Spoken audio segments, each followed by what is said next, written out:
어머님, 예식장엔 안 오시는 게 좋아요. 주방 싱크대 앞에서 설거지를 하던 저는 휴대폰을 스피커로 전환해 조리대 위에 내려놨습니다. 물소리가 멈추자 아들 혁진의 목소리가 더 또렷하게 들렸지만 그 말을 듣고도 저는 고무장갑을 벗는 손을 멈추지 않았습니다. 수도꼭지를 잠그고 나서야 식탁 쪽으로 걸어가 의자를 끌어당겨 앉았습니다. 통화는 그렇게 짧게 끝났고 아들은 이유를 설명하지 않았습니다. 전화를 끊은 뒤 저는 한참 동안 휴대폰 화면만 바라보다가 자리에서 일어났습니다. 거실 서랍장으로 가서 봉투함을 열어 축의금 봉투 하나를 꺼냈습니다. 하얀 봉투를 손에 쥐고 다시 식탁으로 돌아와 테이블 위에 내려놓았습니다. 봉투 표면이 형광등 불빛을 반사했습니다. 잠시 뒤 저는 봉투를 다시 집어들고 반으로 접어 서랍 안쪽 깊숙이 밀어 넣었습니다. 그리고 냉장고 옆 자석 메모판에서 펜을 뽑아 작은 메모지 한 장을 떼어냈습니다. 오전 업무라고 쓰고 화살표를 그은 다음 예식장이라고 적었습니다. 다음 날 아침 저는 평소처럼 세수를 하고 머리를 빗었습니다. 옷장 문을 열어 검은색 재킷과 회색 블라우스를 꺼내 침대 위에 펼쳐놓고 한참을 바라봤습니다. 결국 그 옷을 입기로 하고 거울 앞에서 단추를 잠그며 옷깃을 정리했습니다. 화장은 평소보다 조금 더 신경 써서 했습니다. 립스틱을 바르고 나서 휴지로 한번 눌러냈습니다. 거울 속 제 얼굴은 특별히 달라 보이지 않았습니다. 가방을 챙기면서 어제 적어둔 메모지를 접어 지갑 안쪽에 넣었습니다. 현관문을 나서면서 한 번 더 시계를 확인했습니다. 사무실에 들러 오전 업무를 처리하고 나면 예식 시작 30분 전쯤 도착할 수 있을 것 같았습니다. 엘리베이터를 타고 지하 주차장으로 내려가는 동안 저는 가방 안쪽 지퍼를 열어 차 열쇠를 미리 꺼내 손에 쥐었습니다. 사무실에서는 결제할 서류 몇 장을 빠르게 처리했습니다. 직원들이 인사를 건넬 때마다 고개를 끄덕이며 답했지만 대화는 길게 이어가지 않았습니다.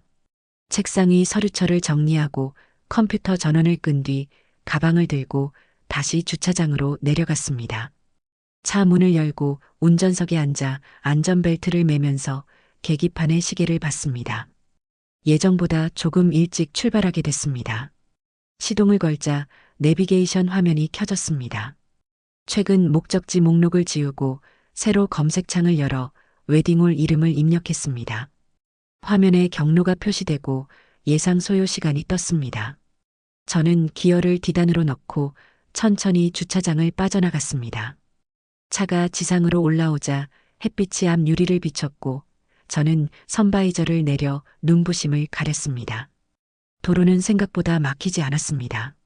신호등에서 멈춰 설 때마다 저는 핸들을 쥔 손에 힘을 빼고 심호흡을 했습니다. 라디오를 켤까 생각하다가 그냥 두었습니다. 조용한 차 안에서 내비게이션 안내 음성만 간간히 들렸습니다. 우회전하라는 안내에 따라 핸들을 돌리고 직진하라는 말에 그대로 앞으로 나아갔습니다. 목적지까지 남은 거리가 점점 줄어들었습니다. 웨딩홀 건물이 보이기 시작했을 때 저는 속도를 줄였습니다. 주차장 입구를 지나쳐 한 블록 더 가서 길가에 차를 세웠습니다. 시동을 끄고 잠시 앉아 있다가 백미러로 뒷좌석을 확인했습니다. 가방 하나만 덩그러니 놓여 있었습니다. 저는 가방을 집어들고 차에서 내렸습니다. 문을 잠그고 걸어서 웨딩홀 쪽으로 향했습니다. 하이힐 굽이 보도블록을 규칙적으로 두드렸습니다. 웨딩홀 입구 자동문이 열리면서 차갑던 바깥 공기가 따뜻한 실내 공기와 섞였습니다. 로비 안으로 들어서자 은은한 조명과 함께 백합 향기가 코끝을 스쳤습니다. 천장에서 내려오는 샹들리에 불빛이 대리석 바닥에 반짝이며 비쳤고 입구 양옆으로 늘어선 화환들 사이로 사람들이 오가고 있었습니다. 저는 잠시 입구에 서서 실내를 둘러봤습니다. 로비 중앙에는 신랑 신부 사진이 걸린 대형 액자가 세워져 있었고 그 앞에서 하객들이 줄을 서서 기념사진을 찍고 있었습니다. 플래시가 터질 때마다 웃음소리가 흘러나왔습니다. 왼쪽 접수대에는 하얀 천으로 덮인 테이블 위에 축의금, 봉투들이 차곡차곡 쌓여 있었고 접수를 담당하는 직원이 방명록에 이름을 적는 사람들을 안내하고 있었습니다. 오른쪽에는 대기 공간이 마련되어 있어 소파에 앉은 사람들이 담소를 나누거나 휴대폰을 들여다보고 있었습니다. 저는 가방끈을 어깨에 다시 걸치며 천천히 안쪽으로 걸어갔습니다. 구두굽 소리가 대리석 바닥에 울렸지만 주변 소음에 묻혀 크게 들리지 않았습니다. 벽면을 따라 설치된 안내 표지판이 눈에 들어왔습니다. 신랑 측 예식장은 2층, 신부 측 대기실은 3층이라는 안내 문구가 적혀 있었습니다. 저는 표지판을 지나쳐 복도 쪽으로 방향을 잡았습니다. 몇 걸음 걷다가 발걸음이 자연스럽게 느려졌습니다. 복도 모퉁이에 마련된 테이블 주변에서 여러 사람의 목소리가 들려왔기 때문입니다. 웃음이 섞인 대화 소리였습니다. 저는 화환 옆 기둥 근처에 멈춰서서 가방 안을 뒤적이는 척하며 귀를 기울였습니다. 손가락으로 가방 지퍼를 만지작거리면서 그쪽을 힐끗 쳐다봤습니다. 테이블 주변에는 대여섯 명의 중년 여성들이 둘러서서 담소를 나누고 있었습니다. 화려한 한복을 입은 사람도 있었고 정장 차림의 사람도 있었습니다. 그중 한 명이 손에 든 부채를 펼쳐 붙이며 입을 열었습니다. 목소리가 유난히 컸습니다. 주변 사람들이 그 말에 반응하며 고개를 끄덕이거나 맞장구를 쳤습니다. 누군가는 잔을 들어올리며 웃었고 또 누군가는 어깨를 들썩이며 동의하는 표정을 지었습니다. 저는 화환 뒤쪽으로 한 걸음 물러섰습니다. 키가 큰 화환 덕분에 시선이 완전히 가려지지는 않았지만 테이블 쪽 사람들과 직접 눈이 마주칠 위험은 줄었습니다. 가방 지퍼를 완전히 열어 안쪽을 들여다보는 척하며 그 자리에 서 있었습니다. 실제로는 가방 안에서 뭔가를 찾는 게 아니라 그저 시간을 보내고 있을 뿐이었습니다. 그때 예식장 안쪽에서 음악 소리가 커지기 시작했습니다. 식전 음악이 흘러나오는 것 같았습니다. 로비에 있던 사람들이 하나둘 예식장 입구 쪽으로 이동하기 시작했고 접수대 앞에 서 있던 사람들도 서둘러 방명록 작성을 마치고 안으로 들어갔습니다. 저는 화환 뒤에서 한 걸음 더 뒤로 물러나 벽 쪽으로 몸을 기댔습니다. 음악 소리가 점점 더 선명해지면서 입구 쪽 자동문이 열리고 닫히는 빈도가 줄어들었습니다. 이제 막 도착한 하객 몇 명이 서둘러 접수를 하고 예식장 안으로 뛰어들어갔습니다. 로비가 조금씩 한산해지기 시작했습니다. 저는 벽에 등을 기댄 채 천천히 숨을 내쉬며 주변을 살폈습니다. 샹들리의 불빛은 여전히 바닥에 반짝이고 있었고 화환에서 나는 꽃향기는 공기 중에 떠다니고 있었습니다. 입구 쪽을 바라보던 시선을 돌려 복도 안쪽을 봤습니다. 예식장 입구에서 직원 한 명이 마지막 하객을 안내하고 문을 천천히 닫았습니다. 두꺼운 문이 닫히자 음악 소리가 희미하게 줄어들었습니다. 복도는 갑자기 조용해졌습니다. 저는 벽에서 몸을 떼고 가방끈을 다시 한번 어깨에 올렸습니다. 그리고 천천히 복도를 따라 걷기 시작했습니다.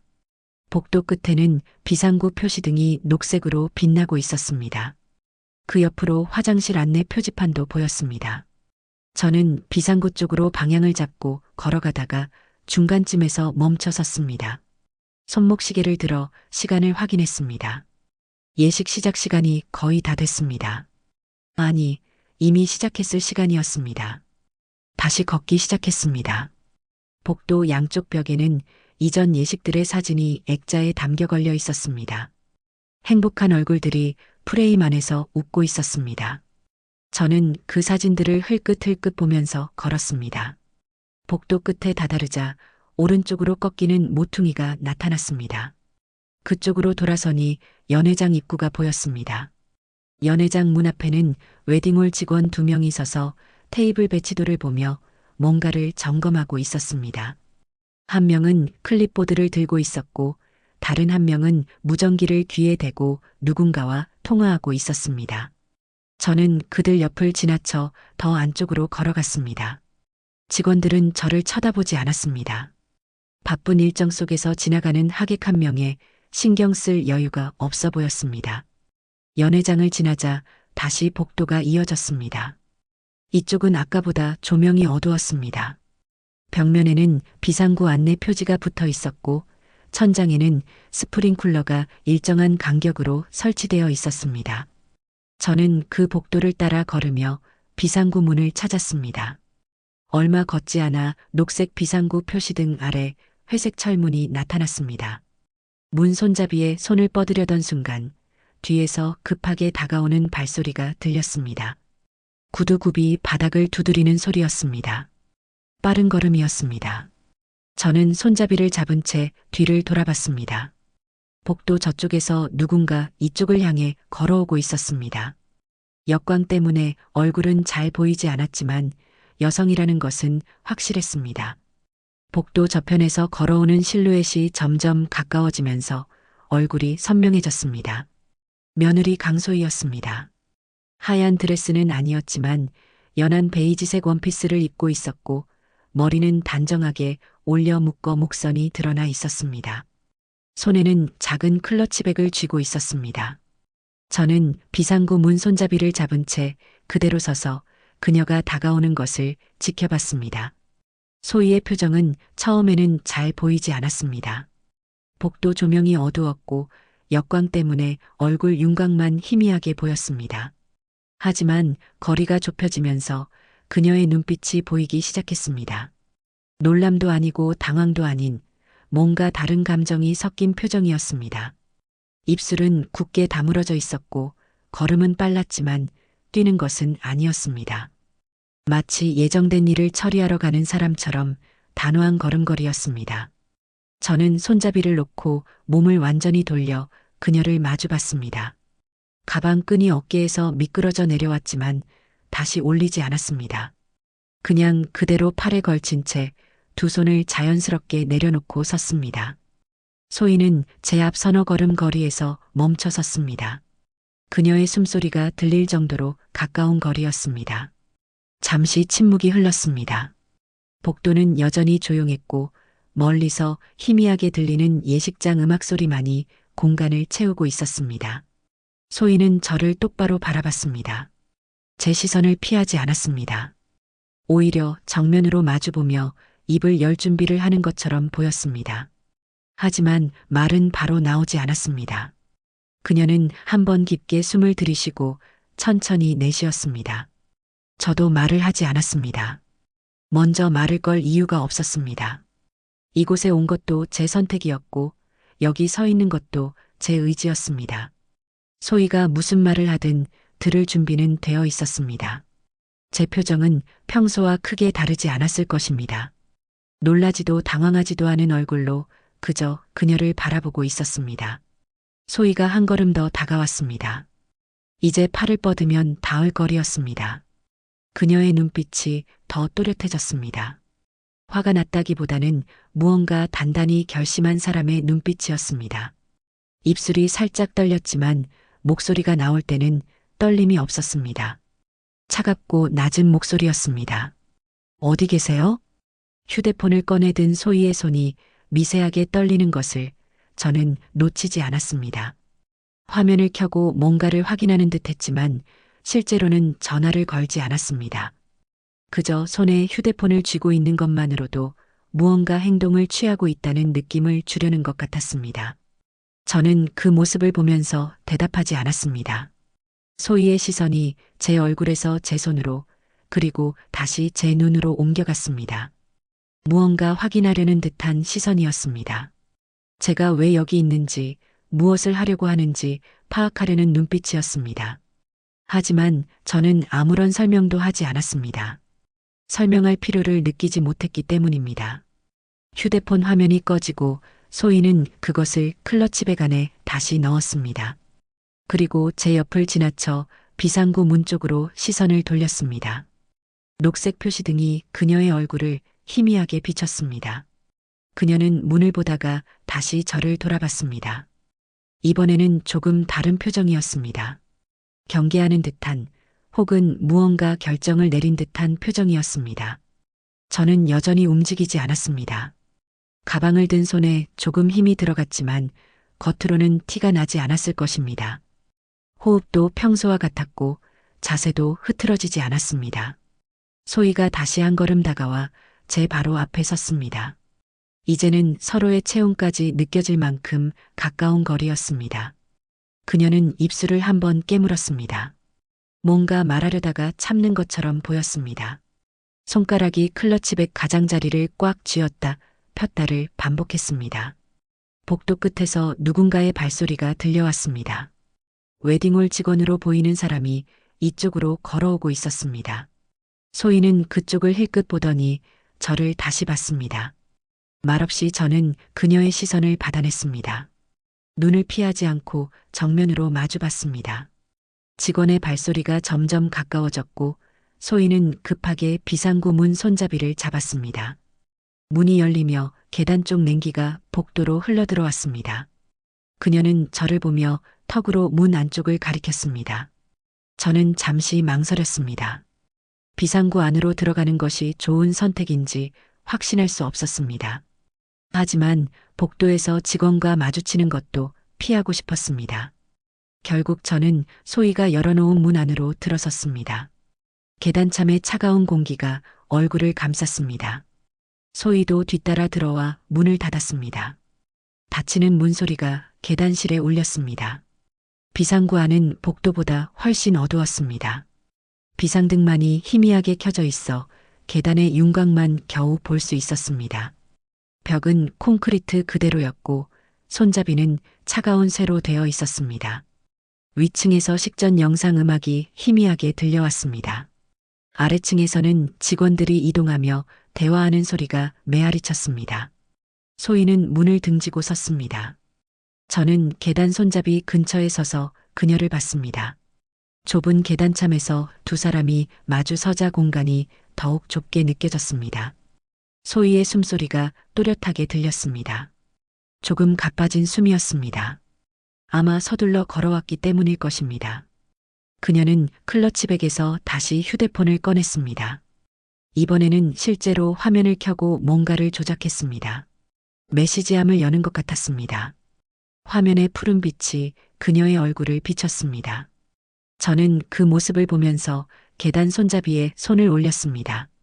차가운 쇠의 감촉이 손바닥에 전해졌습니다. 소희는 화면을 스크롤하며 뭔가를 찾는 듯 했습니다. 손가락이 빠르게 움직였습니다. 그러다 특정 메시지에 멈춰섰습니다. 화면을 들여다보던 그녀의 눈빛이 변했습니다. 무언가 확인한 것 같았습니다. 그녀는 휴대폰을 든 채 고개를 들어 저를 봤습니다. 저도 그녀를 봤습니다. 표정을 바꾸지 않았습니다. 소희가 무엇을 확인했든 무슨 메시지를 받든 상관없었습니다. 제가 여기 온 이유는 명확했고 그것은 휴대폰 화면 속 메시지와는 관계없는 일이었습니다. 소희는 잠시 저를 바라보다가 다시 화면으로 시선을 내렸습니다. 비상등의 불빛이 깜빡거렸습니다. 오래된 형광등이라 불안정한 것 같았습니다. 깜빡일 때마다 계단참이 어두워졌다, 다시 밝아졌다를 반복했습니다. 그 불빛 아래서 소희의 얼굴도 명암이 바뀌었습니다. 그녀는 휴대폰을 쥔 손에 힘을 주며 입을 열려는 듯 보였지만 결국 아무 말도 하지 않았습니다. 위층에서 음악이 바뀌었습니다. 식전 영상이 끝나고 입장 음악이 시작된 것 같았습니다. 희미하게 들리는 행진곡 선율이 계단실까지 전해졌습니다. 아래층에서는 직원들의 발소리가 멀어졌습니다. 계단참은 점점 더 조용해졌습니다. 저와 소희, 두 사람만 남은 것 같았습니다. 소희는 휴대폰을 다시 클러치백에 넣었습니다. 그리고 양손으로 가방을 꽉 쥐며 저를 똑바로 봤습니다. 이번에는 말을 할 것 같았습니다. 입술이 움직이려는 순간 아래층에서 다시 발소리가 들렸습니다. 누군가 계단을 올라오고 있었습니다. 소희는 그 소리에 반응하며 몸을 돌려 문 쪽을 확인했습니다. 하지만 발소리는 중간층에서 멈췄습니다. 문이 열리는 소리가 나고 다시 닫혔습니다. 다시 조용해진 계단참에서 소희는 저를 돌아봤습니다. 그녀의 눈빛이 조금 달라져 있었습니다. 처음 복도에서 봤을 때의 단호함은 여전했지만 그 안에 무언가 불안한 기색도 섞여 있었습니다. 제가 여기 있다는 사실이, 예식장에 왔다는 사실이 그녀에게 어떤 의미로 다가가고 있는 것 같았습니다. 저는 계단 손잡이에서 손을 떼고 가방 끈을 다시 어깨에 올렸습니다. 그 작은 동작에도 소희는 반응했습니다. 한 걸음 뒤로 물러나며 문에 더 가까이 붙었습니다. 마치 제가 밖으로 나가려는 걸 막으려는 듯한 자세였습니다. 저는 그 모습을 보면서 멈춰 섰습니다. 계단참의 침묵이 길어지면서 공기가 무겁게 가라앉았습니다. 소희는 여전히 문 앞을 막고 서 있었고 저는 손잡이 옆에서 그녀를 바라보고 있었습니다. 비상등의 불빛이 다시 한번 깜빡거렸습니다. 그 짧은 어둠 속에서 소희의 숨소리만 들렸습니다. 빠르게 들이쉬고 천천히 내쉬는 숨이었습니다. 긴장하고 있다는 증거였습니다. 위층에서 들리던 음악이 잠시 멈췄습니다. 행진곡이 끝나고 다음 곡으로 넘어가는 사이의 침묵이었습니다. 그 짧은 공백 동안 계단실은 완전히 조용해졌습니다.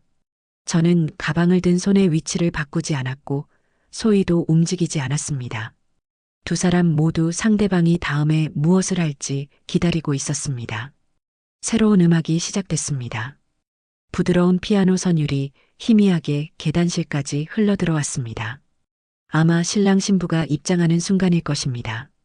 저는 그 음악 소리를 들으며 이 순간 예식장 안에서 벌어지고 있을 장면을 떠올렸습니다. 하객들이 모두 일어서서 입구를 바라보고 있을 것이고 카메라가 신랑 신부를 향해 렌즈를 돌리고 있을 것입니다. 그 안에 김 여사도 있겠지요. 손부채를 흔들며 웃고 있을 김 여사의 모습이 눈에 선했습니다. 소희가 입술을 다시 깨물었습니다. 뭔가 말하고 싶은 것 같았지만 여전히 침묵을 지켰습니다. 그녀의 시선이 제 얼굴에서 제 손으로 다시 제 가방으로 옮겨갔습니다. 무언가 확인하려는 듯한 눈빛이었습니다. 제가 가방에 무엇을 넣어왔는지, 어떤 준비를 해왔는지 궁금해하는 것 같았습니다. 하지만 가방 안에는 특별한 것이 없었습니다. 지갑과 휴대폰, 그리고 열쇠뿐이었습니다. 저는 소희의 시선을 느끼면서도 표정을 바꾸지 않았습니다. 평온한 얼굴로 그저 그녀를 바라보고만 있었습니다. 제가 이곳에 온 이유를 설명할 생각도 없었고 그녀가 왜 저를 막아선 것인지 묻고 싶지도 않았습니다. 모든 것이 명확했습니다. 아들이 오지 말라고 했지만 저는 왔고 소희는 그것을 막으려 했습니다. 그것만으로도 충분했습니다. 소희는 클러치백을 양손으로 꽉 쥔 채 한 걸음 앞으로 나왔습니다. 이제 제 바로 앞이었습니다. 팔을 뻗으면 닿을 거리를 넘어 거의 부딪힐 듯한 거리까지 다가왔습니다. 그녀의 눈빛이 날카로워졌습니다. 경고하는 듯한 혹은 위협하는 듯한 눈빛이었습니다. 하지만 저는 뒤로 물러서지 않았습니다. 그대로 제 자리를 지키며 그녀를 마주봤습니다. 그녀의 입술이 움직였습니다. 무언가 말하려는 것 같았습니다. 하지만 소리는 나오지 않았습니다. 입술만 움직이다가 다시 굳게 다물어졌습니다. 턱 근육이 긴장해 움직이는 것이 보였습니다. 이를 악물고 있는 것 같았습니다. 손에 쥔 클러치백의 가죽이 손가락 사이로 구겨지며 작은 소리를 냈습니다. 아래층에서 다시 발소리가 들렸습니다. 이번에는 여러 명의 발소리였습니다. 직원들이 연회 준비를 위해 이동하는 것 같았습니다. 목소리도 들렸습니다. 테이블 배치에 대한 이야기, 음식이 나가는 순서에 대한 지시, 그런 단편적인 대화들이 메아리쳐 올라왔습니다. 하지만 그들은 위로 올라오지 않았습니다. 1층에서 움직이고 있는 것 같았습니다. 소희는 그 소리에 잠시 귀를 기울이더니 다시 저를 봤습니다. 이번에는 눈빛이 조금 달라져 있었습니다. 날카로움보다는 절박함이 더 강하게 느껴졌습니다. 제가 여기 있으면 안 된다는 것을, 지금 당장 이곳을 떠나야 한다는 것을 말하고 싶어 하는 것 같았습니다. 하지만 여전히 말은 나오지 않았습니다. 그저 눈빛으로만 메시지를 전하려 했습니다. 저는 그 눈빛을 읽었지만 반응하지 않았습니다. 이해했지만 받아들이지 않았습니다. 제가 여기 온 이유는 단순했습니다. 사돈 처녀의 결혼식이었으니까요. 축하해 주러 온 것입니다. 그것이 잘못된 일이라고 생각하지 않았습니다. 누가 오지 말라고 해서 오지 않을 일도 아니었습니다. 저는 제 의지로 결정하고 행동하는 사람이었습니다. 소희의 손이 움직였습니다. 클러치백을 든 손이 천천히 올라오더니 허공에서 멈췄습니다. 무언가 하려다가 멈춘 것 같았습니다. 손이 떨렸습니다. 미세하지만 분명한 떨림이었습니다. 그 떨림을 보면서 저는 그녀가 무척 긴장하고 있다는 것을 알았습니다. 단순한 긴장이 아니라 두려움에 가까운 감정이었습니다. 무엇이 그녀를 그렇게 두렵게 만드는 걸까요? 제가 예식장에 나타난 것이 그렇게 큰 문제일까요? 아니면 제가 어떤 행동을 할까봐 걱정하는 걸까요? 저는 그녀의 떨리는 손을 보면서 문득 궁금해졌습니다. 하지만 묻지 않았습니다. 대답을 듣고 싶지 않았기 때문입니다.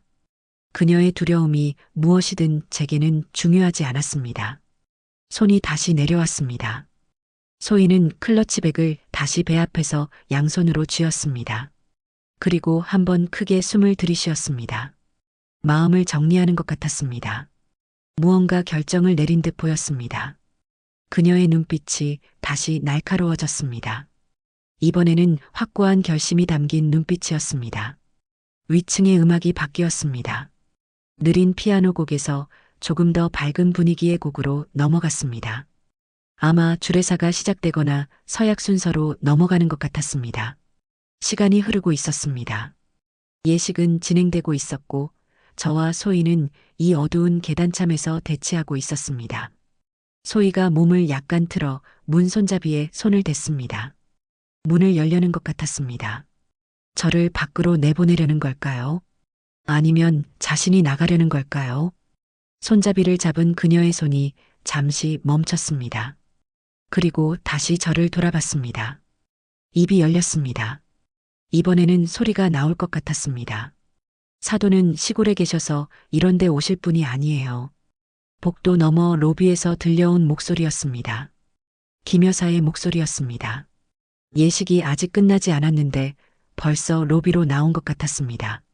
아마 화장실에 다녀오거나 잠깐 자리를 비운 것일 겁니다. 그녀의 목소리는 문틈 사이로 희미하게 들렸지만 내용은 분명했습니다. 사도는 시골에 있어서 이런 곳에 올 사람이 아니라는 말이었습니다. 저는 그 말을 들으면서 아무 감정도 드러내지 않았습니다. 화가 나지도 않았고 모욕감을 느끼지도 않았습니다. 그저 담담하게 들었을 뿐입니다. 예상했던 말이었으니까요. 김 여사가 저를 어떻게 생각하는지 이미 알고 있었습니다.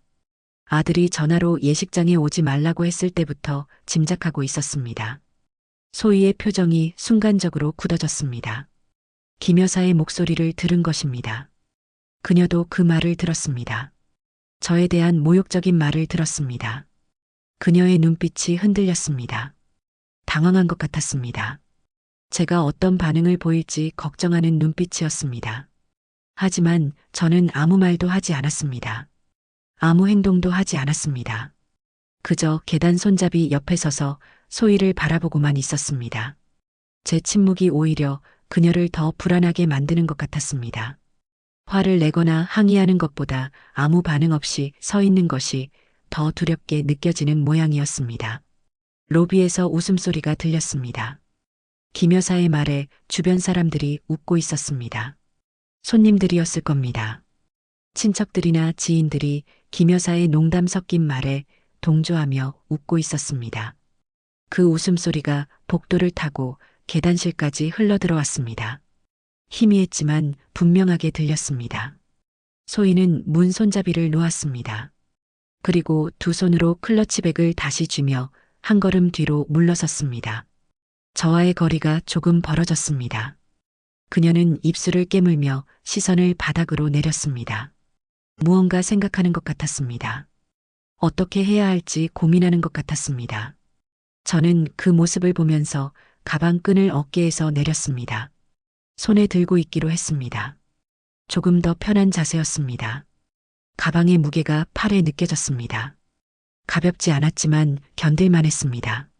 저는 그 무게를 느끼며 소희가 다음에 무엇을 할지 기다렸습니다. 위층의 음악이 또 바뀌었습니다. 경쾌한 곡이 흘러나왔습니다. 아마 축가가 끝나고 패백 순서로 넘어가는 것 같았습니다. 예식의 절반 이상이 진행된 것입니다. 곧 끝날 것입니다. 그러면 하객들이 로비로 나올 것이고 연회장으로 이동할 것입니다. 시간이 많지 않았습니다. 소희도 그것을 알고 있는 것 같았습니다. 그녀는 고개를 들어 저를 봤습니다. 이번에는 다른 표정이었습니다. 체념한 듯한 혹은 포기한 듯한 표정이었습니다. 저를 막을 수 없다는 것을 인정한 것 같았습니다. 하지만 동시에 무언가 경고하는 눈빛도 담겨 있었습니다. 그녀의 입이 열렸습니다. 이번에는 정말로 말이 나올 것 같았습니다. 하지만 그 순간 위층에서 큰 박수 소리가 들렸습니다. 예식이 끝난 것입니다. 신랑 신부가 퇴장하는 순간이었습니다. 곧 하객들이 밖으로 나올 것입니다. 소희는 그 박수 소리를 들으며 입을 다물었습니다.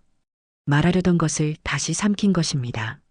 제 휴대폰이 울렸습니다. 가방 안에서 진동 소리가 났습니다. 조용한 계단실에서 그 소리가 유난히 크게 들렸습니다. 소희가 반사적으로 제 가방을 쳐다봤고 저는 천천히 가방 지퍼를 열어 휴대폰을 꺼냈습니다. 화면에 아들 혁진의 이름이 떠 있었습니다. 전화를 받지 않았습니다. 그냥 화면을 보고만 있었습니다. 진동이 멈추지 않았습니다. 혁진은 계속 전화를 걸고 있었습니다. 아마 제가 어디 있는지 확인하고 싶은 것일 겁니다. 예식장에 왔는지 아니면 집에 있는지 알고 싶었을 것입니다. 하지만 저는 전화를 받지 않았습니다. 받아서 대답할 말이 없었기 때문입니다. 거짓말을 하고 싶지 않았고 그렇다고 사실을 말할 수도 없었습니다. 진동이 멈췄습니다. 부재중 전화 한 통이 기록됐습니다. 화면이 어두워지기 전 시계를 확인했습니다. 예식이 끝난 지 2분쯤 지난 시간이었습니다. 곧 하객들이 로비로 쏟아져 나올 것입니다. 사진을 찍고 인사를 나누고 연회장으로 이동할 것입니다. 저는 휴대폰을 다시 가방에 넣었습니다. 지퍼를 닫으며 소희를 봤습니다. 그녀는 제가 전화를 받지 않은 것을 보고 뭔가 안도하는 표정을 지었습니다. 혁진과 통화하면 제 위치가 들통날까봐 걱정했던 것 같았습니다. 하지만 그 안도감은 오래가지 않았습니다. 곧 다른 걱정이 그녀의 얼굴에 떠올랐습니다. 제가 전화를 받지 않았다는 것은 계속 이곳에 있을 거라는 의미였으니까요. 위층에서 사람들의 목소리가 들리기 시작했습니다. 예식장 문이 열리고 하객들이 나오는 소리였습니다. 축하한다는 말들, 예쁘다는 감탄사들, 오랜만이라는 인사들이 뒤섞여 복도까지 흘러내려왔습니다. 소희는 그 소리를 들으며 불안한 표정을 감추지 못했습니다. 입술을 깨물고 손으로 클러치백을 꽉 쥐었습니다. 저는 가방을 다시 어깨에 걸쳤습니다.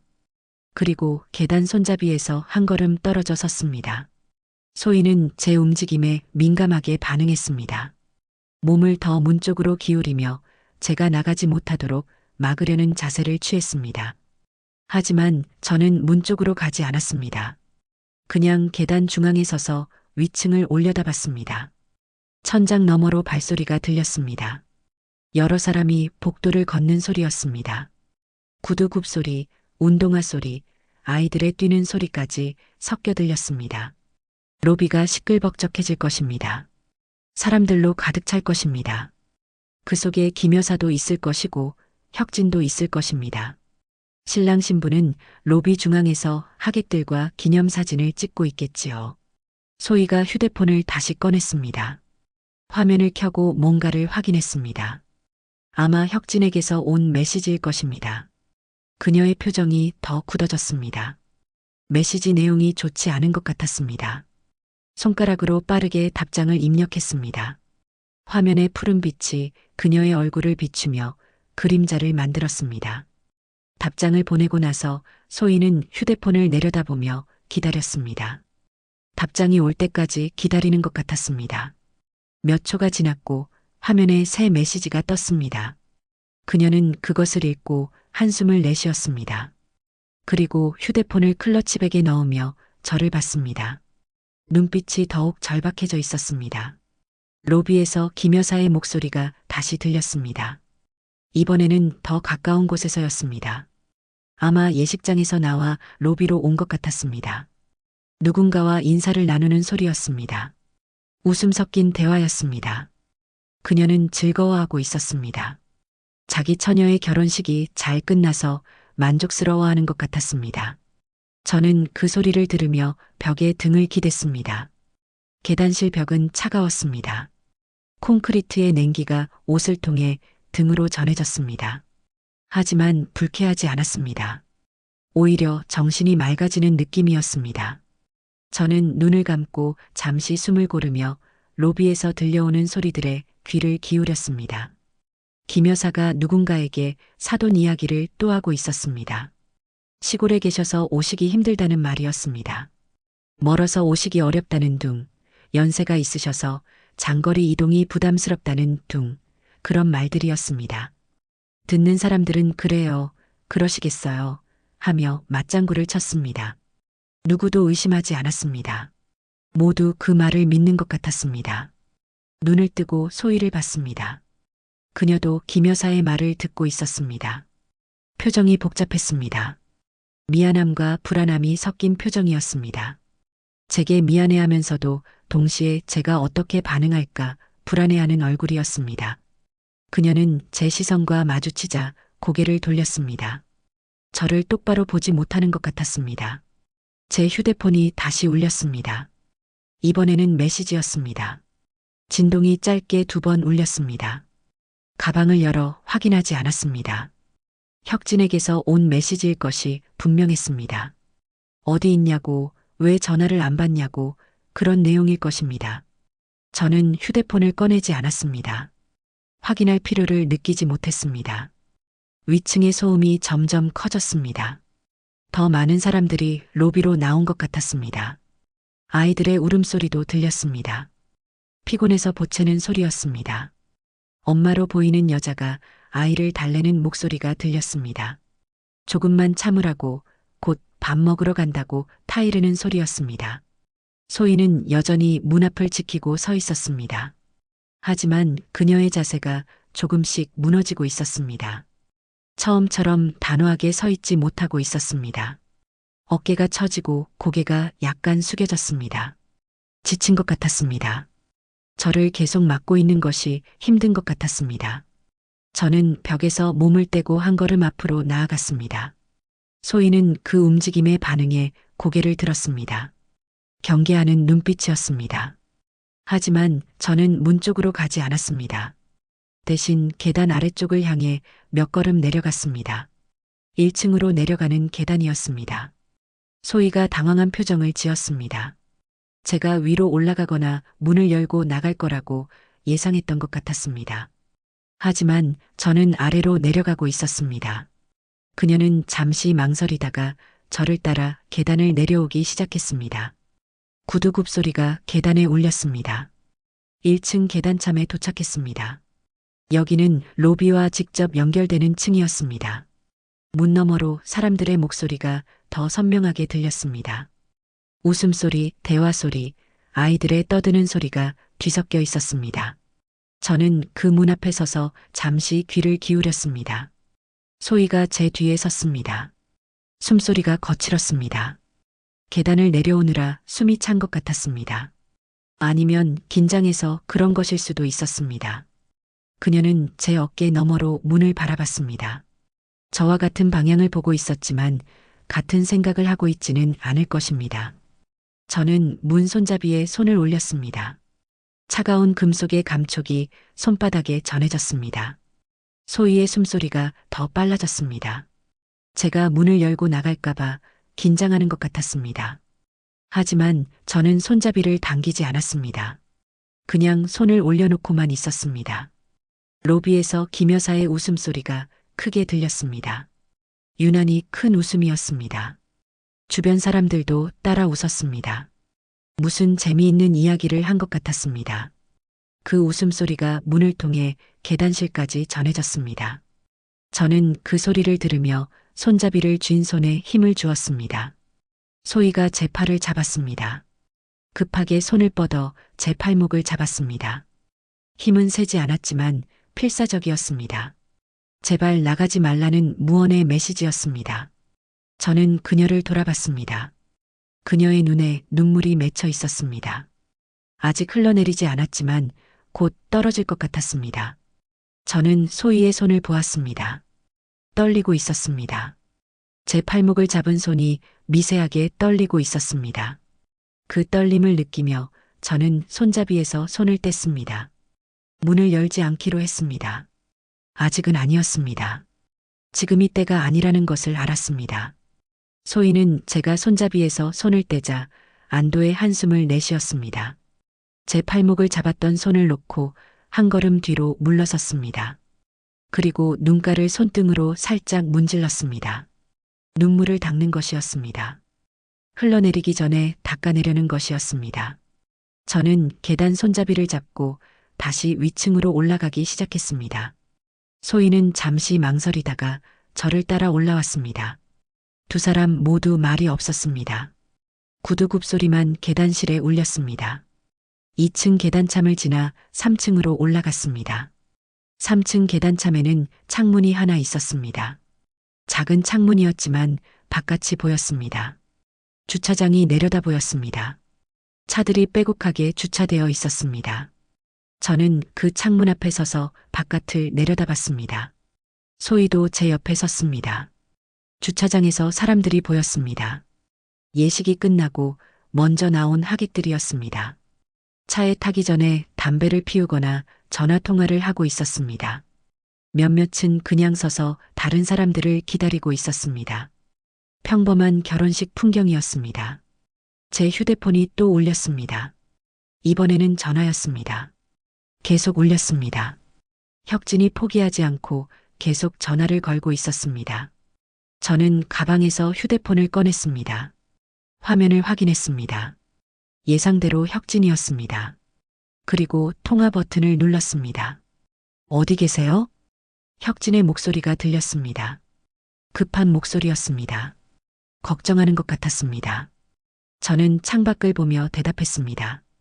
짧게 대답했습니다. 주차장이 보이는 곳이라고 했습니다.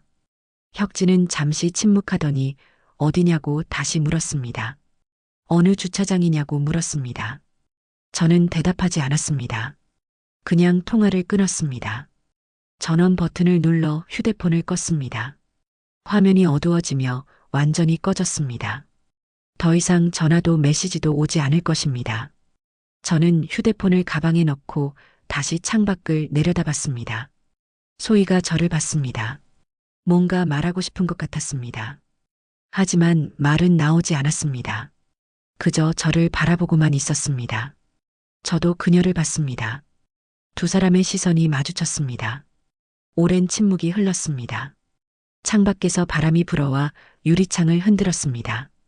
창밖을 보던 시선을 거두고 계단을 따라 다시 2층으로 내려갔습니다. 소희는 제 뒤를 따라왔습니다. 그녀의 발소리가 조심스러웠습니다. 마치 제 기분을 살피듯 천천히 걷고 있었습니다. 2층 계단참에 도착하자 복도 쪽 문이 보였습니다. 비상구 표시등이 여전히 녹색으로 빛나고 있었습니다. 문 앞에 섰습니다. 손잡이에 손을 올렸습니다. 이번에는 정말로 문을 열 것 같았습니다. 소희의 숨소리가 제 뒤에서 들렸습니다. 불규칙하고 빠른 숨소리였습니다. 그녀는 제가 문을 열고 나갈까봐 두려워하고 있었습니다. 하지만 말리지 않았습니다. 더 이상 막을 수 없다는 것을 깨달은 것 같았습니다. 손잡이를 당겼습니다. 문이 열리며 복도의 공기가 계단실로 흘러들어왔습니다. 계단실보다 따뜻한 공기였습니다. 조명도 밝았습니다. 저는 문틈 사이로 복도를 살폈습니다. 아무도 없었습니다. 연회장 쪽으로 가는 직원들의 발소리만 멀리서 들렸습니다. 복도로 나섰습니다. 소희도 따라 나왔습니다. 비상구 문이 천천히 닫혔습니다. 닫히는 소리가 복도에 울렸습니다. 저는 연회장 방향이 아닌 로비 방향으로 걸었습니다. 천천히 걸었습니다. 서두르지 않았습니다. 소희는 제 옆에서 걸었습니다. 조금 뒤처진 위치에서 저를 따라오고 있었습니다. 복도를 걷는 동안 로비에서 들려오는 소리가 점점 커졌습니다. 사람들의 대화 소리, 웃음소리, 아이들의 떠드는 소리가 섞여 있었습니다. 연회가 시작되기 전 로비에서 대기하는 시간이었습니다. 하객들은 로비에서 사진을 찍고 인사를 나누며 시간을 보내고 있을 것입니다. 모퉁이에 다다랐습니다. 꺾어서 가면 로비가 나올 것입니다. 저는 모퉁이 앞에서 멈춰 섰습니다. 소희도 멈춰 섰습니다. 그녀는 제 팔을 잡았습니다. 이번에는 힘이 약했습니다. 간청하는 것 같았습니다. 제발 더 이상 가지 말라고, 여기서 그만 돌아가자고 말하고 싶어 하는 것 같았습니다. 저는 그녀의 손을 보았습니다. 제 팔을 잡은 그 손을 내려다봤습니다. 떨리고 있었습니다. 손가락이 미세하게 떨리며 제 옷소매를 잡고 있었습니다. 그 떨림 속에 많은 감정이 담겨 있었습니다. 두려움, 불안, 간절함이 섞여 있었습니다. 하지만 저는 그녀의 손을 떼어냈습니다. 부드럽게 떼어냈습니다. 그리고 모퉁이를 돌았습니다. 로비가 눈앞에 펼쳐졌습니다. 사람들로 가득했습니다. 어른들은 무리지어 서서 대화를 나누고 있었고, 아이들은 로비 이곳저곳을 뛰어다니며 놀고 있었습니다. 화환 주변에는 사진을 찍는 사람들이 줄을 서 있었습니다. 신랑 신부도 보였습니다. 로비 중앙에서 하객들과 함께 사진을 찍고 있었습니다. 저는 화환 뒤쪽으로 걸어갔습니다. 사람들 사이를 지나 화환이 늘어선 벽 쪽으로 이동했습니다. 소희는 제 뒤를 따라오다가 중간에 멈춰 섰습니다. 더 이상 따라오지 않았습니다. 아마 사람들 눈에 띄기 싫었던 것 같았습니다. 저와 함께 있는 모습을 들키고 싶지 않았을 것입니다. 화환 뒤에서 로비를 둘러봤습니다. 김 여사가 보였습니다. 한복을 입고 손님들 사이에서 웃으며 이야기하고 있었습니다. 손부채를 펼쳐 붙이며 여유로운 표정이었습니다. 그녀 주변에는 서너 명의 중년 여성들이 둘러서 있었습니다. 모두 김 여사의 말에 귀를 기울이며 웃고 있었습니다. 김 여사의 목소리가 들렸습니다. 큰 목소리였습니다. 주변 소음에도 불구하고 또렷하게 들렸습니다. 또 사돈 이야기를 하고 있었습니다. 시골에 계셔서 이런 큰 행사장은 부담스러워 하신다는 말이었습니다. 연세도 있으시고 건강도 좋지 않아서 장거리 이동이 어렵다는 말도 덧붙였습니다. 모두 거짓말이었습니다. 주변 사람들은 고개를 끄덕이며 그래도 이해하신다고, 요즘은 그런 분들이 많다고 말했습니다. 누군가는 자기 시댁도 그랬다며 공감했습니다. 김 여사는 만족스러운 표정으로 웃으며 고맙다고 답했습니다. 거짓말을 둘러싼 더 많은 말들이 오갔습니다. 저는 그 광경을 보면서 아무 감정도 느끼지 않으려 애썼습니다. 화가 나지 않으려 했습니다. 모욕감을 느끼지 않으려 했습니다. 그저 사실을 확인하고 있을 뿐이라고 스스로에게 말했습니다. 제가 여기 온 이유를 다시 한번 상기시켰습니다. 확인하러 온 것이라고 생각했습니다. 혁진이 보였습니다. 로비 반대편에서 휴대폰을 들고 서 있었습니다. 전화를 걸고 있는 것 같았습니다. 아마 제게 전화하고 있을 것입니다. 하지만 제 휴대폰은 꺼져 있었습니다. 연결되지 않을 것입니다. 혁진은 휴대폰을 귀에서 떼고 화면을 내려다보며 무언가 확인했습니다. 그리고 주변을 둘러봤습니다. 저를 찾고 있는 것 같았습니다. 혹시 제가 예식장에 왔을까봐 확인하는 것 같았습니다. 그의 시선이 로비를 훑었습니다. 하지만 화환 뒤에 선 저를 발견하지 못했습니다. 사람들에 가려 보이지 않았기 때문입니다. 혁진은 한숨을 쉬며 다시 휴대폰을 들여다봤습니다. 소희가 혁진에게 다가갔습니다. 저는 그녀가 사람들 사이를 지나 혁진에게 가는 모습을 봤습니다. 두 사람이 만나 무언가 이야기를 나눴습니다. 소희가 혁진의 팔을 잡고 뭔가 급하게 설명하는 것 같았습니다. 혁진은 고개를 끄덕이다가 다시 주변을 둘러봤습니다. 여전히 저를 찾고 있었습니다. 저는 화환 뒤에서 한 걸음 더 물러섰습니다. 기둥 뒤로 몸을 숨겼습니다. 완전히 가려지지는 않았지만 눈에 잘 띄지 않는 위치였습니다. 거기서 로비를 계속 관찰했습니다. 김 여사는 여전히 손님들과 대화하고 있었고 혁진과 소희는 무언가 상의하고 있었습니다. 연회장 문이 열렸습니다. 직원이 나와서 하객들에게 안내했습니다. 연회가 곧 시작될 것이니 안으로 들어가시라는 안내였습니다. 사람들이 하나둘 연회장 쪽으로 이동하기 시작했습니다. 김 여사도 손님들과 함께 연회장으로 향했습니다. 손부채를 접으며 만족스러운 표정으로 걸어갔습니다. 로비가 점점 한산해졌습니다. 대부분의 하객이 연회장으로 들어갔습니다. 남은 사람들은 화장실에 다녀오거나 잠깐 전화 통화를 하는 사람들 뿐이었습니다. 혁진과 소희도 연회장 쪽으로 걸어갔습니다. 하지만 입구에서 멈춰서서 다시 로비를 둘러봤습니다. 마지막으로 한 번 더 쟤를 찾는 것 같았습니다. 저는 기둥 뒤에서 움직이지 않았습니다. 그들이 연회장 안으로 들어갈 때까지 기다렸습니다. 혁진이 마지못해 안으로 들어갔고 소희가 그 뒤를 따랐습니다. 연회장 문이 닫혔습니다. 로비는 거의 텅 비었습니다.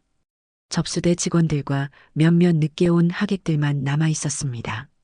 저는 기둥 뒤에서 나왔습니다. 로비 중앙으로 걸어갔습니다. 천천히 걸었습니다. 아무도 저를 주목하지 않았습니다.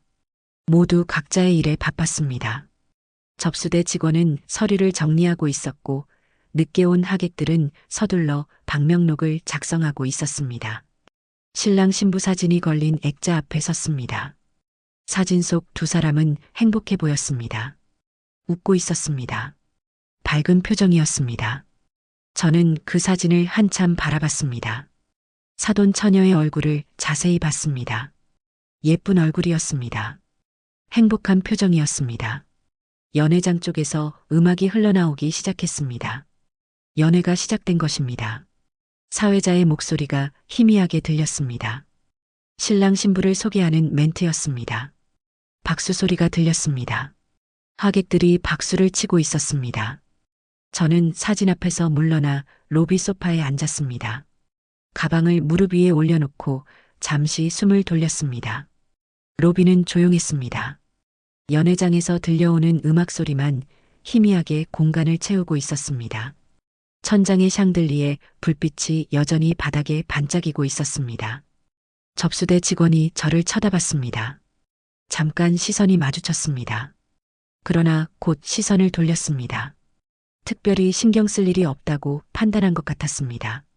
그냥 연회 시작 전에 잠깐 쉬고 있는 하객 정도로 생각하는 것 같았습니다. 소파에 앉아 로비를 둘러봤습니다. 이 공간이 낯설지 않았습니다. 많은 결혼식장이 비슷하게 생겼기 때문입니다. 샹들리에, 화환, 대리석 바닥, 접수대, 모두 익숙한 풍경이었습니다. 하지만 오늘 이곳에서 느껴지는 감정은 달랐습니다. 다른 결혼식에서는 느껴본 적 없는 무언가였습니다. 연회장에서 웃음소리가 터져나왔습니다. 사회자가 재미있는 말을 한 것 같았습니다. 하객들이 웃고 있었습니다. 즐거운 분위기였습니다. 저는 그 웃음소리를 들으며 소파에 앉아 있었습니다. 움직이지 않았습니다. 그저 앉아서 연회장 문을 바라보고만 있었습니다. 시간이 흘렀습니다. 얼마나 지났는지 정확히 알 수 없었습니다. 손목시계를 보지 않았기 때문입니다. 연회장에서 계속 음악과 목소리가 들려왔습니다. 때로는 조용해졌다가 다시 시끄러워지기를 반복했습니다. 연회가 진행되고 있었습니다. 로비에 사람들이 하나둘 나오기 시작했습니다. 화장실에 가거나 전화를 받으러 나온 사람들이었습니다. 그들은 로비를 지나다가 저를 힐끗 보기도 했지만 특별히 신경 쓰지 않았습니다. 다시 연회장으로 돌아갔습니다. 저는 소파에서 일어났습니다. 가방을 들고 로비를 가로질러 출입구 쪽으로 걸었습니다. 천천히 걸었습니다. 자동문이 열렸습니다. 바깥 공기가 얼굴을 쳤습니다. 실내보다 차가운 공기였습니다. 저는 그 공기를 마시며 밖으로 나섰습니다. 주차장으로 향했습니다. 구두굽이 보도블록을 두드렸습니다. 규칙적인 소리였습니다. 저는 그 소리를 들으며 차를 세워둔 곳으로 걸어갔습니다. 뒤돌아보지 않았습니다. 웨딩홀 건물을 다시 보지 않았습니다. 그냥 앞만 보고 걸었습니다. 차에 도착했습니다. 열쇠로 문을 열고 운전석에 앉았습니다. 가방을 조수석에 내려놓고 안전벨트를 맸습니다. 백미러를 조정하고 시동을 걸었습니다. 엔진 소리가 조용하게 울렸습니다. 내비게이션 화면이 켜졌지만 목적지를 설정하지 않았습니다. 집으로 가는 길은 알고 있었으니까요. 기어를 디단에 넣고 천천히 출발했습니다. 주차장을 빠져나와 도로로 진입했습니다. 신호등이 녹색이었습니다. 그대로 직진했습니다. 차는 조용히 달렸습니다. 라디오를 켜지 않았습니다. 조용한 것이 좋았습니다. 엔진 소리만 들으며 운전했습니다. 집으로 가는 길은 막히지 않았습니다. 차들이 많지 않았습니다. 순조롭게 달렸습니다. 신호등에서 멈출 때마다 핸들을 쥔 손에 힘을 빼고 심호흡을 했습니다. 천천히 숨을 들이쉬고 내쉬었습니다. 마음을 가라앉히려 했습니다. 집에 도착했을 때는 해가 기울기 시작한 시간이었습니다. 지하 주차장에 차를 세우고 시동을 껐습니다. 엔진 소리가 멈추자 주변이 고요해졌습니다. 저는 핸들에서 손을 떼고 잠시 앉아 있었습니다. 조수석에 놓인 가방을 보다가 천천히 손을 뻗어 집어들었습니다. 차에서 내려 문을 잠그고 엘리베이터로 향했습니다. 엘리베이터 안은 비어 있었습니다. 버튼을 누르고 올라가는 동안 거울에 비친 제 모습을 봤습니다. 아침에 나설 때와 크게 다르지 않은 얼굴이었습니다. 화장이 조금 지워졌고 머리카락이 약간 흐트러졌을 뿐이었습니다. 표정은 평온했습니다. 피곤한 기색도 없었습니다. 그저 평소와 같은 얼굴이었습니다. 현관문을 열고 안으로 들어섰습니다. 신발을 벗어 신발장에 넣고 슬리퍼로 갈아 신었습니다. 가방을 소파에 내려놓고 재킷을 벗어 옷걸이에 걸었습니다. 블라우스 소매를 걷어 올리고 주방으로 갔습니다. 싱크대에 아침에 씻어둔 컵이 말라 있었습니다. 수도꼭지를 틀어 물을 받아 마셨습니다. 물을 마시고 나서 거실로 돌아와 소파에 앉았습니다. 가방에서 휴대폰을 꺼냈습니다. 전원을 켰습니다. 부팅되는 동안 화면을 보고 있었습니다. 곧 알림이 쏟아지기 시작했습니다. 부재중 전화가 15통이었습니다. 모두 혁진에게서 온 것이었습니다. 문자 메시지도 여러 통 와 있었습니다. 메시지를 열어 하나씩 읽었습니다. 첫 번째 메시지는 어디 계시냐는 물음이었습니다. 두 번째는 전화 좀 받으라는 내용이었습니다. 세 번째부터는 조금씩 다급해지는 것이 느껴졌습니다. 예식장에 오신 거냐는 질문, 집에 계시는 거냐는 확인, 걱정된다는 말이 이어졌습니다. 마지막 메시지는 1시간 전에 온 것이었습니다. 연애가 끝나면 전화하겠다는 내용이었습니다. 휴대폰을 소파 위에 내려놓고 창문 쪽으로 걸어갔습니다. 커튼을 걷고 창문을 열었습니다. 바람이 들어왔습니다. 시원한 바람이었습니다. 얼굴을 스치고 지나가는 바람을 느끼며 창밖을 내려다봤습니다. 아파트 단지 안놀이터에서 아이들이 놀고 있었습니다.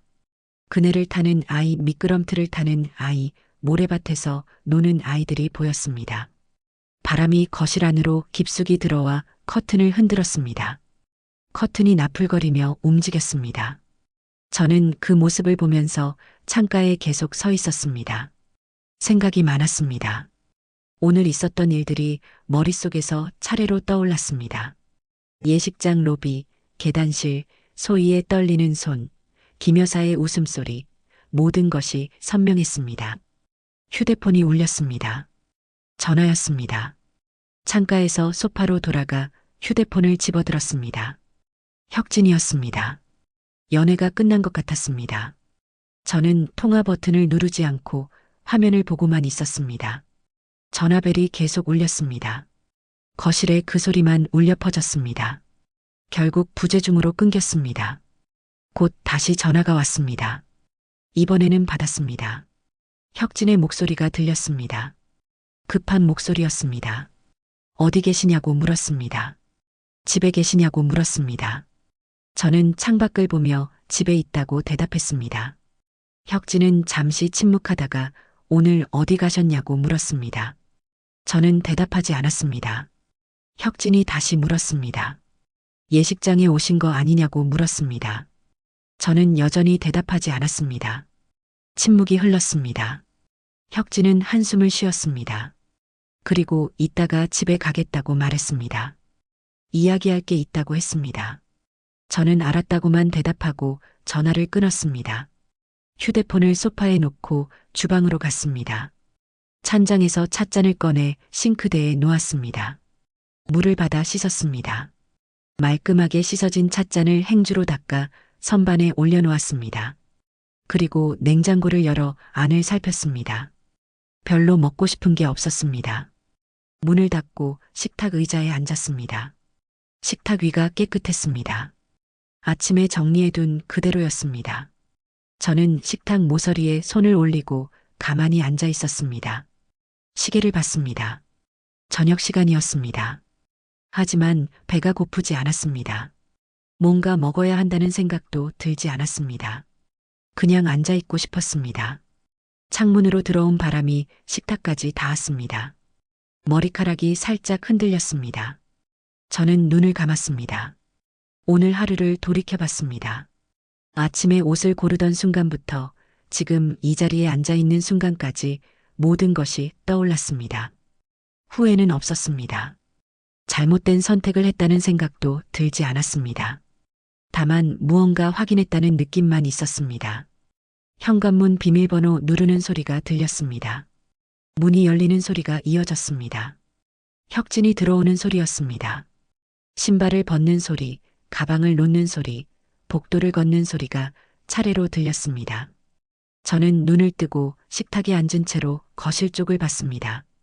혁진이 거실로 들어왔습니다. 정장 차림이었습니다. 넥타이는 느슨하게 풀려 있었고 재킷은 손에 들고 있었습니다. 피곤한 표정이었습니다. 그는 재킷을 소파에 던지고 저를 봤습니다. 잠시 말없이 서 있다가 식탁으로 왔습니다. 제 맞은편 의자를 빼고 앉았습니다. 두 사람 사이에 침묵이 흘렀습니다. 혁진은 식탁을 내려다보고 있었고 저는 그를 바라보고 있었습니다. 창밖에서 아이들 노는 소리가 희미하게 들려왔습니다. 거실 시계의 초침 소리도 들렸습니다. 혁진이 입을 열었습니다. 오늘 어디 가셨냐고 다시 물었습니다. 저는 대답했습니다. 사무실 갔다 왔다고 했습니다. 혁진은 고개를 끄덕였습니다. 하지만 믿지 않는 것 같았습니다. 그는 다시 물었습니다. 정말 예식장에는 안 가셨냐고 물었습니다. 저는 그의 눈을 똑바로 보며 대답하지 않았습니다. 침묵이 대답이었습니다. 혁진이 한숨을 쉬었습니다. 손으로 얼굴을 문질렀습니다. 피곤한 동작이었습니다. 그리고 말했습니다. 전화하라고 했는데 왜 안 받으셨냐고 했습니다. 걱정했다고 했습니다. 저는 여전히 대답하지 않았습니다. 그냥 그를 보고만 있었습니다. 혁진이 다시 말했습니다. 이번에는 목소리가 조금 높아졌습니다. 왜 전화를 안 받으셨냐고, 뭐가 그렇게 힘드셨냐고 물었습니다. 저는 그제야 입을 열었습니다. 힘든 게 아니라고 말했습니다. 그냥 확인하고 싶었다고 했습니다. 혁진은 무엇을 확인하고 싶으셨냐고 물었습니다. 저는 대답하지 않았습니다. 설명할 수 없었기 때문입니다. 아니, 설명하고 싶지 않았기 때문입니다. 혁진은 제 침묵을 보며 또 한숨을 쉬었습니다. 그리고 일어섰습니다. 주방으로 가서 냉장고를 열고 물을 꺼내 마셨습니다. 컵을 내려놓는 소리가 싱크대에 울렸습니다. 혁진이 다시 식탁으로 돌아왔습니다. 하지만 앉지 않았습니다. 서서 저를 내려다봤습니다. 그리고 말했습니다. 오늘 일은 이제 끝났다고, 더 이상 신경 쓰지 말라고 했습니다. 김 여사도 이제 돌아가셨고 모든 게 잘 끝났다고 했습니다. 저는 그 말을 들으며 고개를 끄덕였습니다. 혁진이 거실로 돌아가 소파에 앉았습니다.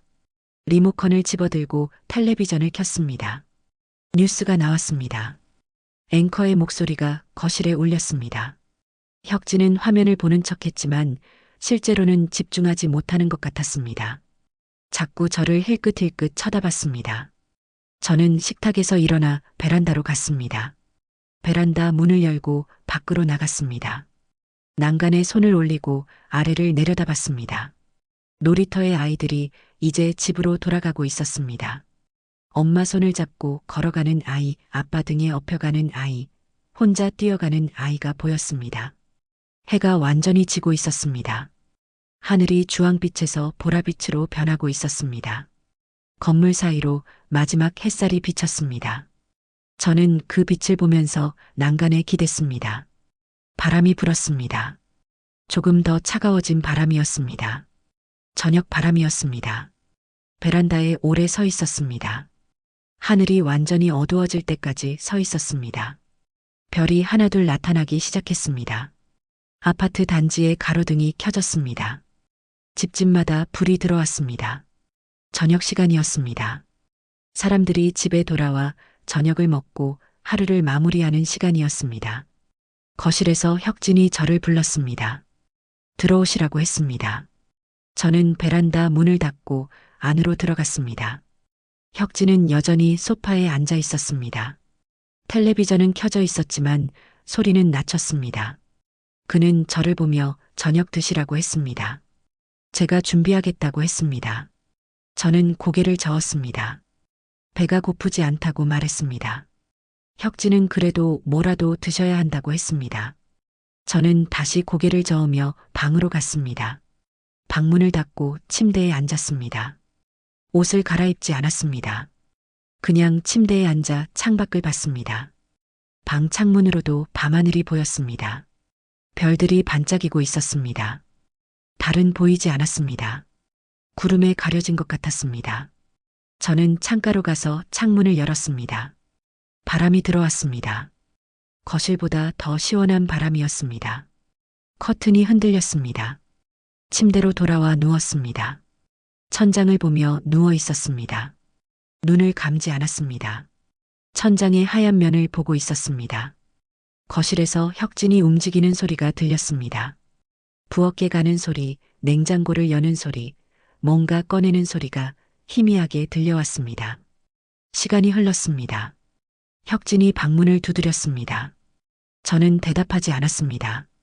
다시 두드리는 소리가 들렸습니다. 괜찮으시냐고 물었습니다. 저는 괜찮다고 대답했습니다. 혁진은 더 이상 말하지 않고 거실로 돌아갔습니다. 발소리가 멀어졌습니다. 저는 침대에서 일어나 옷장을 열었습니다. 편한 옷으로 갈아입었습니다. 블라우스를 벗고 면 티셔츠를 입었습니다. 스커트를 벗고 편한 바지를 입었습니다. 거울을 보지 않았습니다. 그냥 갈아입고 다시 침대에 누웠습니다. 창문으로 들어오는 바람이 얼굴을 스쳤습니다. 시원했습니다. 저는 눈을 감았습니다. 오늘 하루가 끝나가고 있었습니다. 긴 하루였습니다. 많은 일이 있었습니다. 하지만 이제 끝나가고 있었습니다. 내일은 또 다른 하루가 시작될 것입니다. 잠이 오지 않았습니다. 침대에 누워 천장을 보며 시간을 보냈습니다. 거실에서 텔레비전 소리가 들렸습니다. 혁진이 아직 자지 않고 있는 것 같았습니다. 시계를 봤습니다. 밤 11시가 넘어가고 있었습니다. 저는 침대에서 일어나 창가로 갔습니다. 밖은 완전히 어두웠습니다. 아파트 단지의 불빛들만 반짝이고 있었습니다. 창문을 닫았습니다. 바람이 차가워졌기 때문입니다. 커튼을 쳤습니다. 방이 더 어두워졌습니다. 침대로 돌아가 다시 누웠습니다. 이번에는 옆으로 누워 벽을 향했습니다. 눈을 감으려 했지만 감기지 않았습니다. 머릿속에 오늘 있었던 일들이 계속 떠올랐습니다. 예식장 로비의 샹들리에, 화환 뒤에 선 제 모습, 계단실의 녹색 비상등, 소희의 떨리는 손, 김 여사의 큰 웃음소리, 모든 것이 생생했습니다. 잊으려 해도 잊히지 않았습니다. 아니, 잊고 싶지 않았는지도 모르겠습니다. 기억하고 싶었습니다. 오늘 본 것들을, 들은 것들을, 느낀 것들을 모두 기억하고 싶었습니다. 거실이 조용해졌습니다. 텔레비전 소리가 멈췄습니다.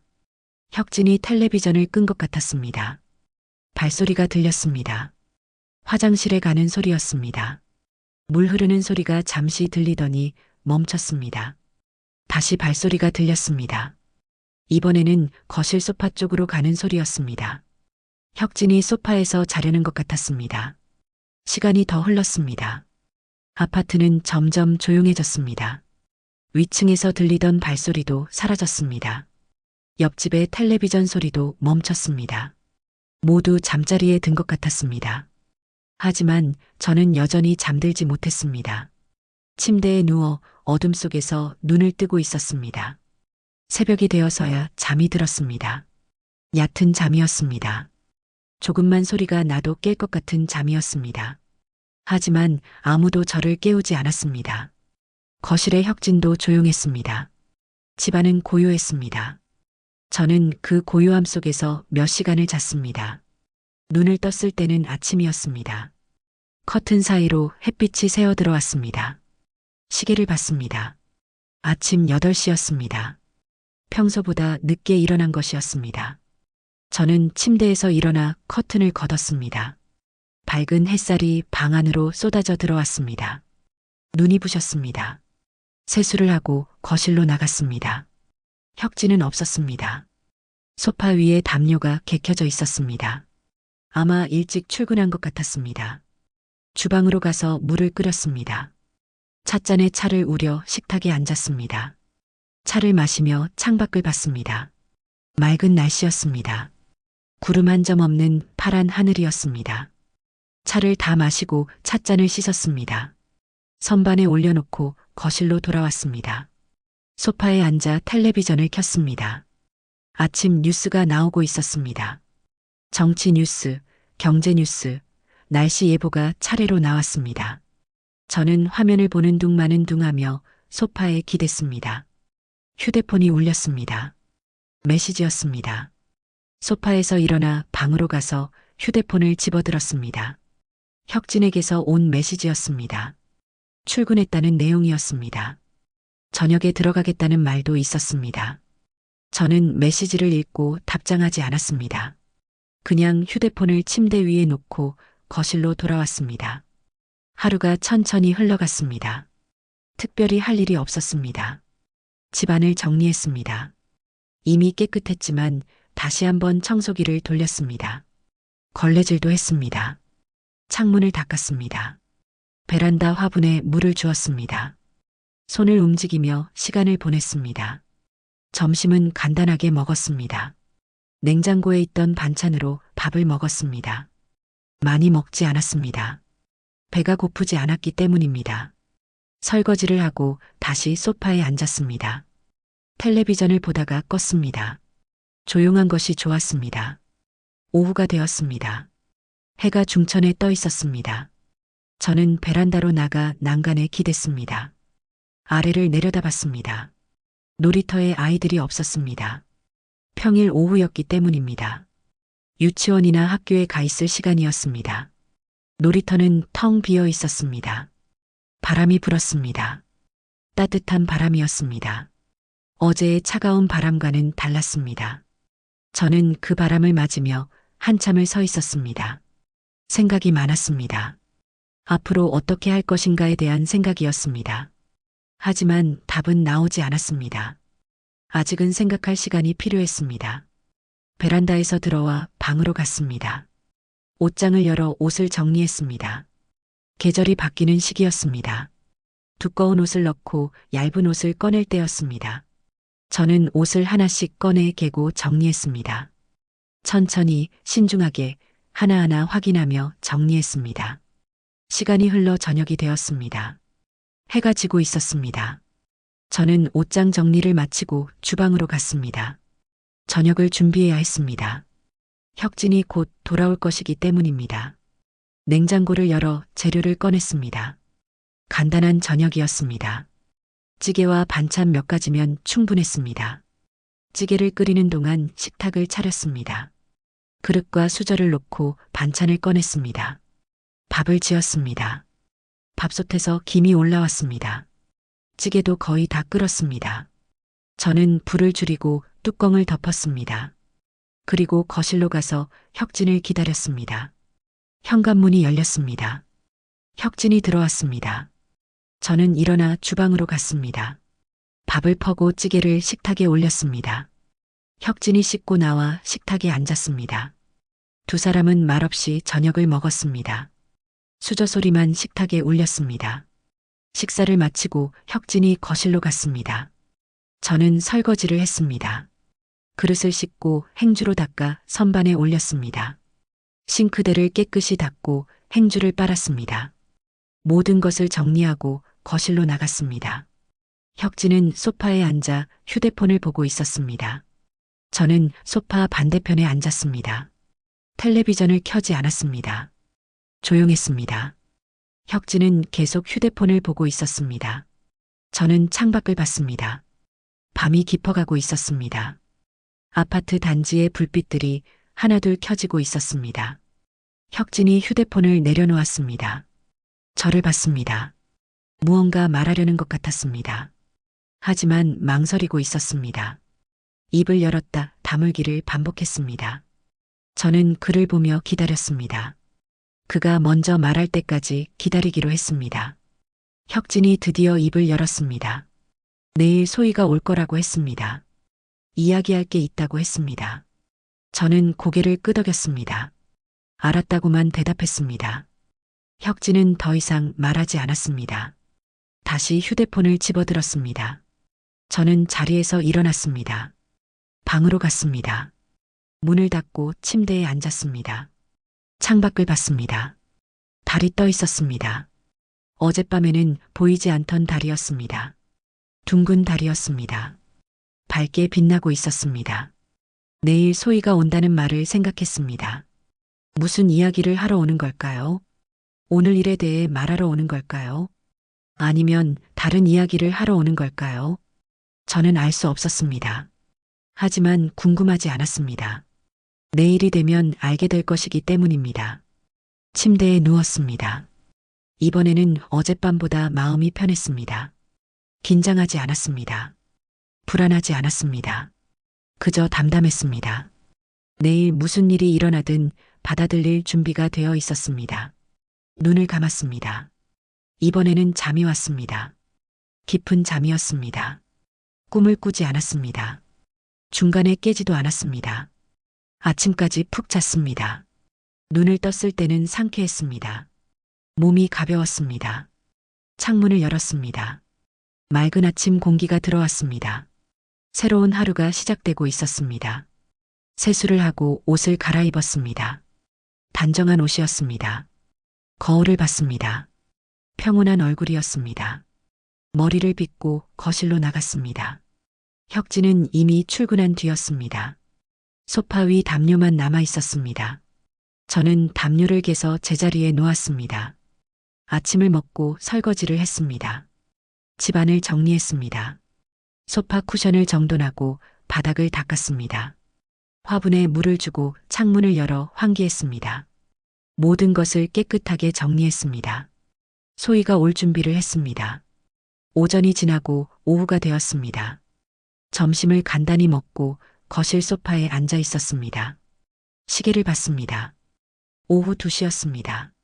소희가 올 시간이 다가오고 있었습니다. 저는 차를 한 잔 우려 마시며 기다렸습니다. 긴장하지 않았습니다. 편안하게 기다렸습니다. 초인종이 울렸습니다. 소희가 온 것이었습니다. 저는 자리에서 일어나 현관으로 갔습니다. 문을 열었습니다.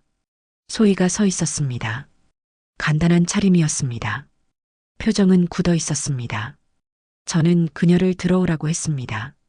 소희는 말없이 안으로 들어왔습니다. 소희가 신발을 벗고 슬리퍼로 갈아 신었습니다. 저는 거실로 먼저 들어갔고 그녀가 뒤따라왔습니다. 소파를 가리키며 앉으라고 했습니다. 소희는 가방을 무릎 위에 올린 채 소파 끝에 앉았습니다. 몸이 경직되어 있었습니다. 저는 그녀 맞은편 소파에 앉았습니다. 두 사람 사이에 낮은 테이블이 놓여 있었습니다. 잠시 침묵이 흘렀습니다. 소희는 가방을 만지작거리며 시선을 바닥에 두고 있었습니다. 저는 그녀를 보고 있었습니다. 표정을 읽으려 했습니다. 그녀가 무슨 말을 하러 왔는지 짐작하려 했습니다. 하지만 먼저 말을 꺼내지 않았습니다. 그녀가 입을 열 때까지 기다리기로 했습니다. 소희가 고개를 들었습니다. 저와 눈이 마주쳤습니다. 그녀의 눈빛은 예식장에서 봤던 것과 달랐습니다. 날카로움이나 경계심이 아니었습니다. 무언가 복잡한 감정이 섞여 있었습니다. 미안함, 불안함, 그리고 결심한 듯한 단호함이 동시에 느껴졌습니다. 그녀는 입술을 한번 깨물고 입을 열었습니다. 어머님, 일단 나가 계세요. 그 말을 듣는 순간 저는 무슨 상황인지 이해했습니다. 예식장에서 있었던 일을 말하는 것이었습니다. 로비에서 제가 나가야 했던 그 순간을 말하는 것이었습니다. 하지만 왜 지금 그 말을 하는지는 알 수 없었습니다. 이미 지나간 일이었습니다. 그때 저는 이미 나갔었습니다. 소희의 얼굴에서 긴장감이 느껴졌습니다. 저는 대답하지 않고 그녀를 계속 바라봤습니다. 소희는 가방을 더 세게 쥐었습니다. 손가락이 가방 가죽을 움켜쥐며 힘이 들어갔습니다. 그녀는 시선을 돌리지 않았습니다. 저를 계속 보고 있었습니다. 무언가 더 말하고 싶어 하는 것 같았습니다. 하지만 말이 쉽게 나오지 않는 것 같았습니다. 창밖에서 바람 소리가 들렸습니다. 봄바람이었습니다. 커튼이 살짝 흔들렸습니다. 거실 시계의 초침 소리가 또렷하게 들렸습니다. 두 사람 사이의 침묵을 채우는 소리였습니다. 소희는 가방에서 손을 떼고 무릎 위에 가지런히 모았습니다. 그리고 다시 입을 열려 했지만 말이 나오지 않았습니다. 저는 자리에서 일어났습니다. 주방으로 가서 물을 끓였습니다. 찻잔 2개를 꺼내 차를 우렸습니다. 쟁반에 담아 거실로 돌아왔습니다. 테이블 위에 놓고 소희 앞에 찻잔을 밀어줬습니다. 소희는 잠시 찻잔을 보다가 고맙다는 말도 없이 그냥 앉아 있었습니다. 저는 제 자리로 돌아가 앉았습니다. 차를 한 모금 마셨습니다. 따뜻했습니다. 목으로 넘어가는 차의 온기가 느껴졌습니다. 소희는 여전히 차를 마시지 않았습니다. 손을 뻗어 잔을 만지작거리기만 했습니다. 손가락으로 잔의 테두리를 따라 그렸습니다. 그 동작이 계속 반복됐습니다. 무언가 생각을 정리하고 있는 것 같았습니다. 시간이 흘렀습니다. 얼마나 지났는지 정확히 알 수 없었습니다. 하지만 길게 느껴졌습니다. 소희는 계속 침묵하고 있었고 저도 말을 하지 않았습니다. 그저 기다렸습니다. 그녀가 준비될 때까지 기다리기로 했습니다. 서두르지 않았습니다. 재촉하지 않았습니다. 소희가 드디어 찻잔을 들어 올렸습니다. 한 모금 마셨습니다. 천천히 마셨습니다. 다시 찻잔을 내려놓고 저를 봤습니다. 이번에는 눈빛이 조금 달라져 있었습니다. 더 단호해진 것 같았습니다. 결심을 굳힌 것 같았습니다. 그녀는 심호흡을 한 번 하고 입을 열었습니다. 하지만 말은 나오지 않았습니다. 입을 열었다가 다시 다물었습니다. 손으로 얼굴을 감쌌습니다. 눈을 가렸습니다. 그 상태로 한참을 있었습니다. 어깨가 미세하게 떨렸습니다. 울고 있는 것 같았습니다. 하지만 소리는 내지 않았습니다. 조용히 울고 있었습니다. 저는 그 모습을 보며 아무 말도 하지 않았습니다. 티슈를 건네지도 않았습니다. 위로의 말을 하지도 않았습니다. 그냥 앉아서 그녀를 보고만 있었습니다. 그녀가 울음을 멈출 때까지 기다렸습니다. 서두르지 않았습니다. 시간이 얼마나 걸리든 상관없었습니다. 소희가 손을 내렸습니다. 얼굴이 붉어져 있었습니다. 눈도 충혈되어 있었습니다. 하지만 눈물은 닦았습니다. 가방에서 티슈를 꺼내 눈가를 닦았습니다. 코를 풀었습니다. 사용한 티슈를 가방에 넣었습니다. 그리고 다시 저를 봤습니다. 저는 여전히 같은 표정으로 그녀를 보고 있었습니다. 평온한 얼굴이었습니다. 화가 나지도 동정하지도 않는 얼굴이었습니다. 그저 담담하게 그녀를 보고 있을 뿐이었습니다. 소희는 제 표정을 보며 무언가 깨달은 것 같았습니다. 그녀의 어깨에서 힘이 빠졌습니다. 소희가 가방을 바닥에 내려놓았습니다. 그리고 소파에 등을 기댔습니다. 더 이상 경직되어 있지 않았습니다. 긴장도 조금 풀린 것 같았습니다. 천장을 올려다봤습니다. 한참을 그렇게 있다가 다시 저를 봤습니다. 이번에는 눈빛이 달라져 있었습니다. 체념한 듯한 눈빛이었습니다. 그녀는 예식장에서 있었던 일을 이야기하기 시작했습니다. 말로는 하지 않았습니다. 그저 눈빛으로 전달했습니다. 로비에서 제가 화환 뒤에 서 있던 것을 봤다는 것을, 혁진이 저를 찾고 있었다는 것을, 제가 나가는 모습을 봤다는 것을 눈빛으로 말했습니다. 저는 고개를 끄덕였습니다.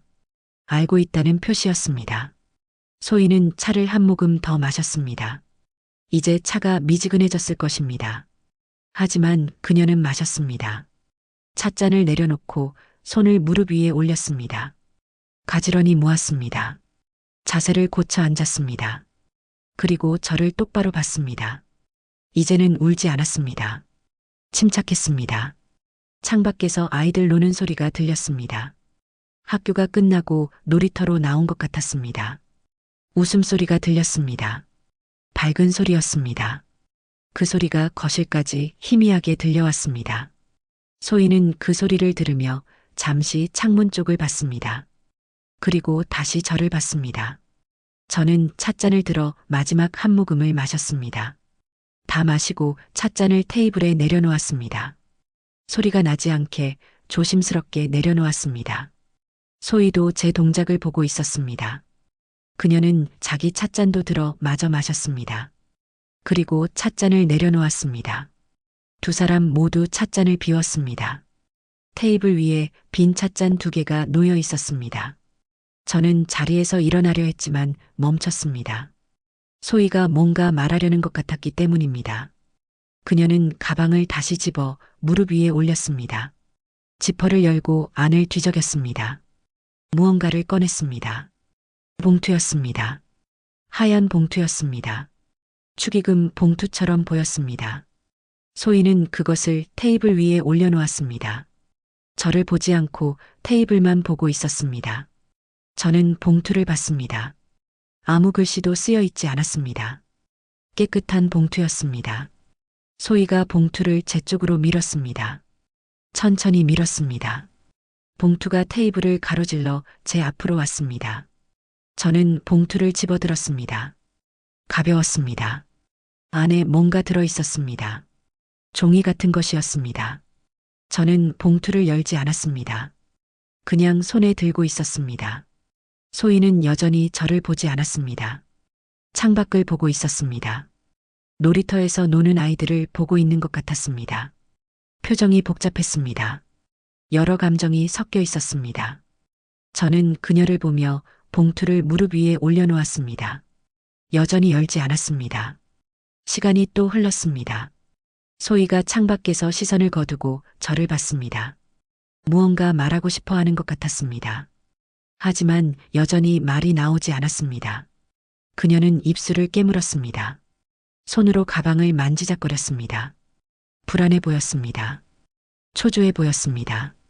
저는 봉투를 들어 올렸습니다.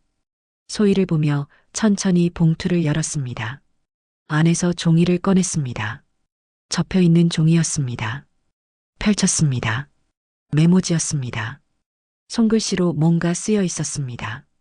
주소였습니다. 그리고 시간이었습니다. 내일 오후 3시라고 쓰여 있었습니다. 저는 메모지를 읽고 소희를 봤습니다. 그녀는 저를 보고 있었습니다. 이번에는 눈을 피하지 않았습니다. 똑바로 보고 있었습니다. 무언가 확인하려는 듯한 눈빛이었습니다. 제가 메모지를 읽고 어떤 반응을 보일지 확인하려는 것 같았습니다. 저는 메모지를 다시 봤습니다. 주소를 자세히 읽었습니다. 낯선 주소였습니다. 어디인지 알 수 없었습니다. 하지만 중요한 장소인 것 같았습니다. 소희가 제게 이 메모지를 준 이유가 있을 것이었습니다. 저는 메모지를 접어 봉투에 다시 넣었습니다. 소희가 자리에서 일어났습니다. 가방을 들고 현관 쪽으로 갔습니다. 저도 따라 일어났습니다. 현관까지 그녀를 배웅했습니다. 소희는 슬리퍼를 벗고 신발을 신었습니다. 문을 열었습니다. 문 밖으로 나가며 저를 한번 돌아봤습니다. 아무 말도 하지 않았습니다. 그냥 고개만 숙였습니다. 문이 닫혔습니다. 소희가 간 것이었습니다. 저는 문 앞에 서서 한참을 있었습니다. 손에 든 봉투를 내려다봤습니다. 내일 오후 3시라는 시간이 머릿속에 맴돌았습니다. 무슨 일이 있을까요? 왜 그 시간에 그곳에 가야 할까요? 알 수 없었습니다. 거실로 돌아와 소파에 앉았습니다.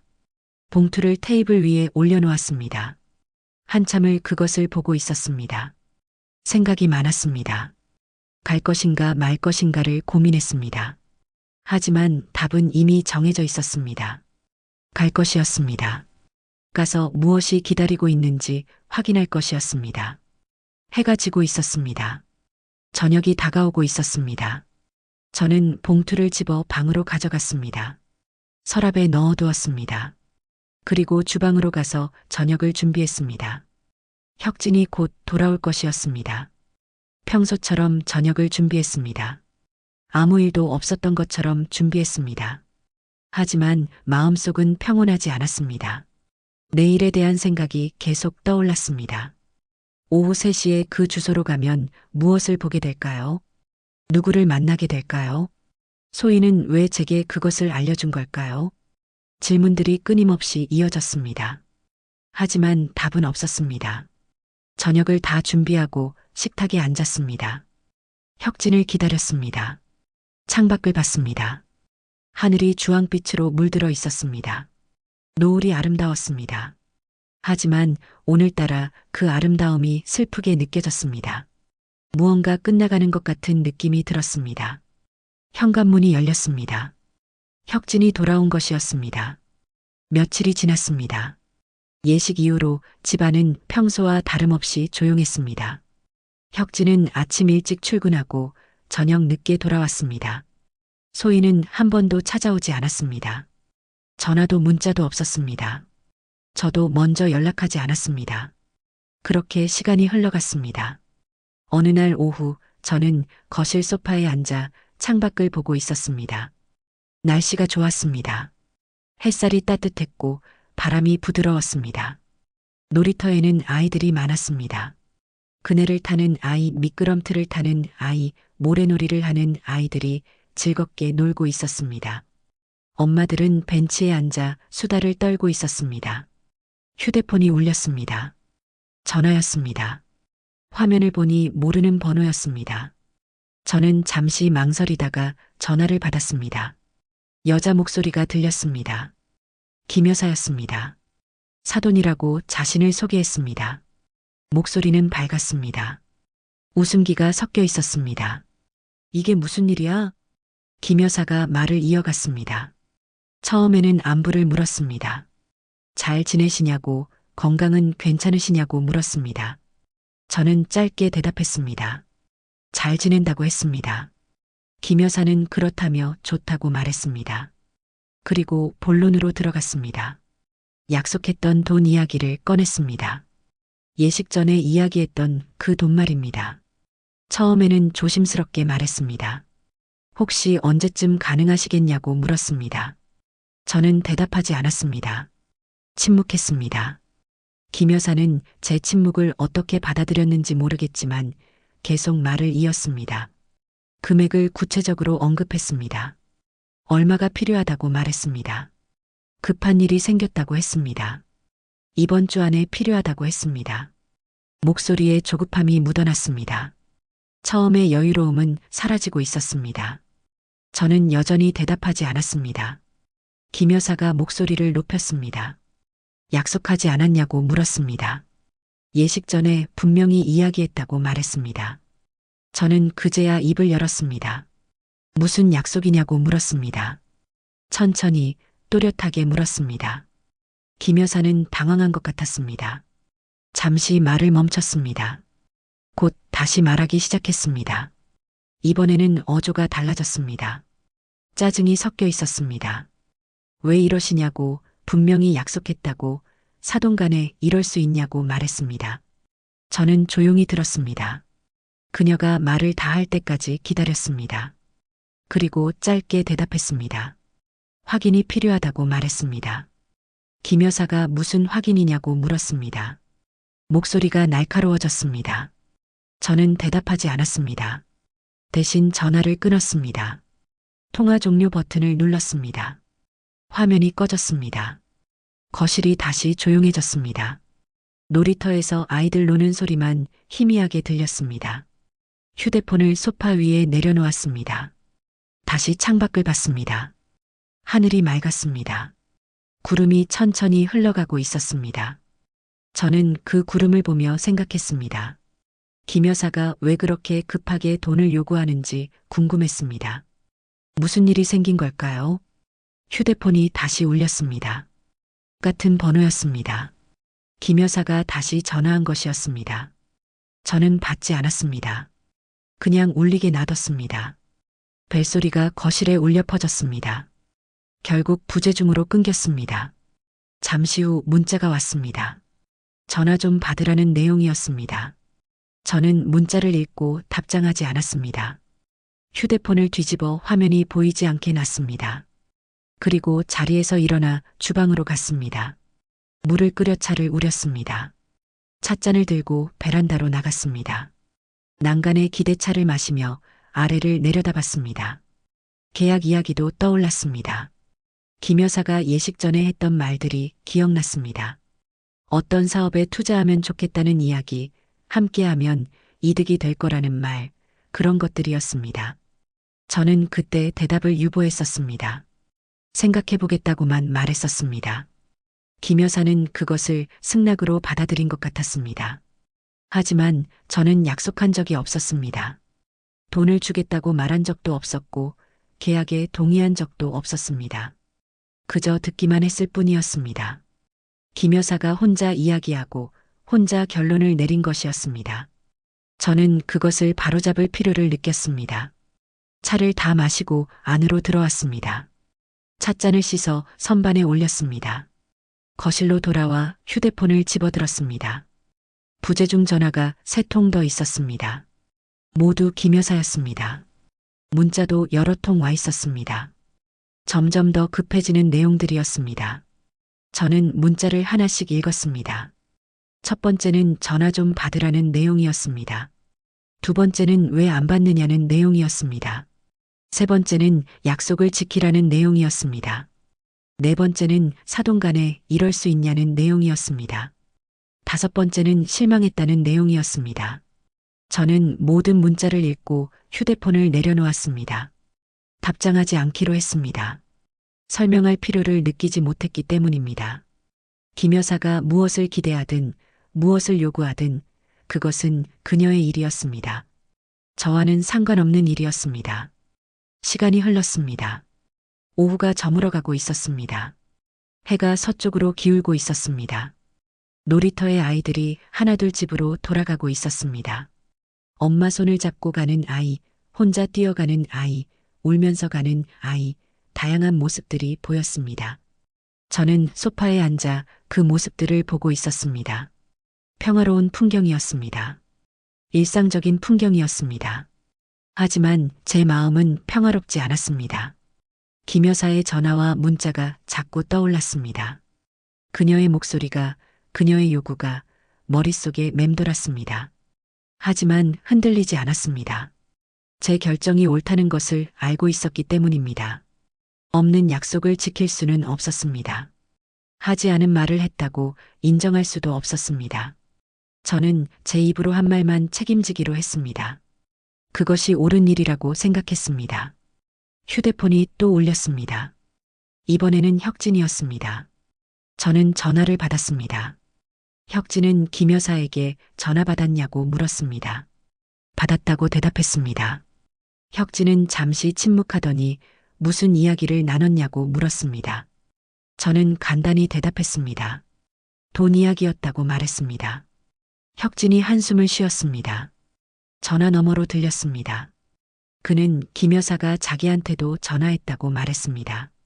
같은 이야기를 했다고 했습니다. 저한테 약속한 돈을 안 준다고, 연락도 안 받는다고, 불평했다고 말했습니다. 혁진은 어떻게 해야 하냐고 물었습니다. 저는 짧게 대답했습니다. 아무것도 하지 않아도 된다고 말했습니다. 약속한 적이 없다고 설명했습니다.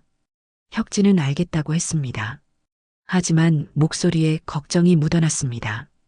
김 여사가 계속 연락할 것 같다고 말했습니다. 어떻게 대응해야 할지 모르겠다고 했습니다. 저는 그냥 받지 말라고 했습니다. 설명할 필요도 없다고 말했습니다. 혁진은 한참을 침묵하더니 알겠다고 대답했습니다. 그리고 저녁에 집에 가겠다고 말했습니다. 같이 이야기하자고 했습니다. 저는 알았다고 대답하고 전화를 끊었습니다. 저녁을 준비했습니다. 평소보다 신경 써서 준비했습니다. 혁진이 좋아하는 반찬을 만들었습니다. 찌개도 끓이고 전도 부쳤습니다. 식탁을 정성스럽게 차렸습니다. 모든 준비를 마치고 혁진을 기다렸습니다. 혁진이 돌아왔습니다. 평소보다 일찍 온 것 같았습니다. 그는 피곤한 표정이었습니다. 현관에서 신발을 벗고 들어와 거실 소파에 주저앉았습니다. 넥타이를 풀고 재킷을 벗었습니다. 저는 주방에서 그 모습을 봤습니다. 물을 한 잔 따라 가져다 줬습니다. 혁진은 물을 받아 단숨에 마셨습니다. 빈 컵을 테이블에 내려놓고 저를 봤습니다. 김 여사 이야기를 또 꺼냈습니다. 오후에도 계속 전화가 왔다고 했습니다. 받지 않았다고 했습니다. 문자도 여러 통 왔다고 했습니다. 점점 더 화가 난 것 같았다고 말했습니다.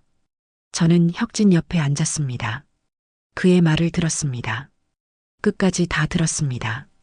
혁진은 걱정하고 있었습니다. 김 여사가 무슨 일을 벌일지 모른다고 했습니다. 소희한테도 영향이 갈까봐 걱정된다고 말했습니다. 가족관계가 틀어질까봐 두렵다고 했습니다. 저는 혁진의 손을 잡았습니다. 걱정하지 말라고 했습니다. 아무 문제 없을 거라고 말했습니다. 혁진은 제 눈을 봤습니다. 정말이냐고 물었습니다. 저는 고개를 끄덕였습니다. 확신에 찬 표정이었습니다.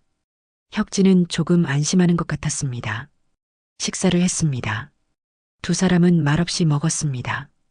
수저 소리만 식탁에 울렸습니다. 혁진은 평소보다 많이 먹지 않았습니다. 식욕이 없는 것 같았습니다. 저는 그를 재촉하지 않았습니다. 그냥 놔뒀습니다. 억지로 먹일 필요는 없었습니다. 식사를 마치고 설거지를 했습니다. 혁진은 거실 소파에 앉아 텔레비전을 켰습니다. 하지만 집중하지 못하는 것 같았습니다. 채널을 계속 돌렸습니다. 한 채널에 오래 머물지 않았습니다. 저는 설거지를 하며 그 모습을 봤습니다. 그가 얼마나 불안해하는지 알 수 있었습니다. 설거지를 마치고 거실로 갔습니다. 혁진 옆에 앉았습니다. 그의 어깨에 손을 올렸습니다.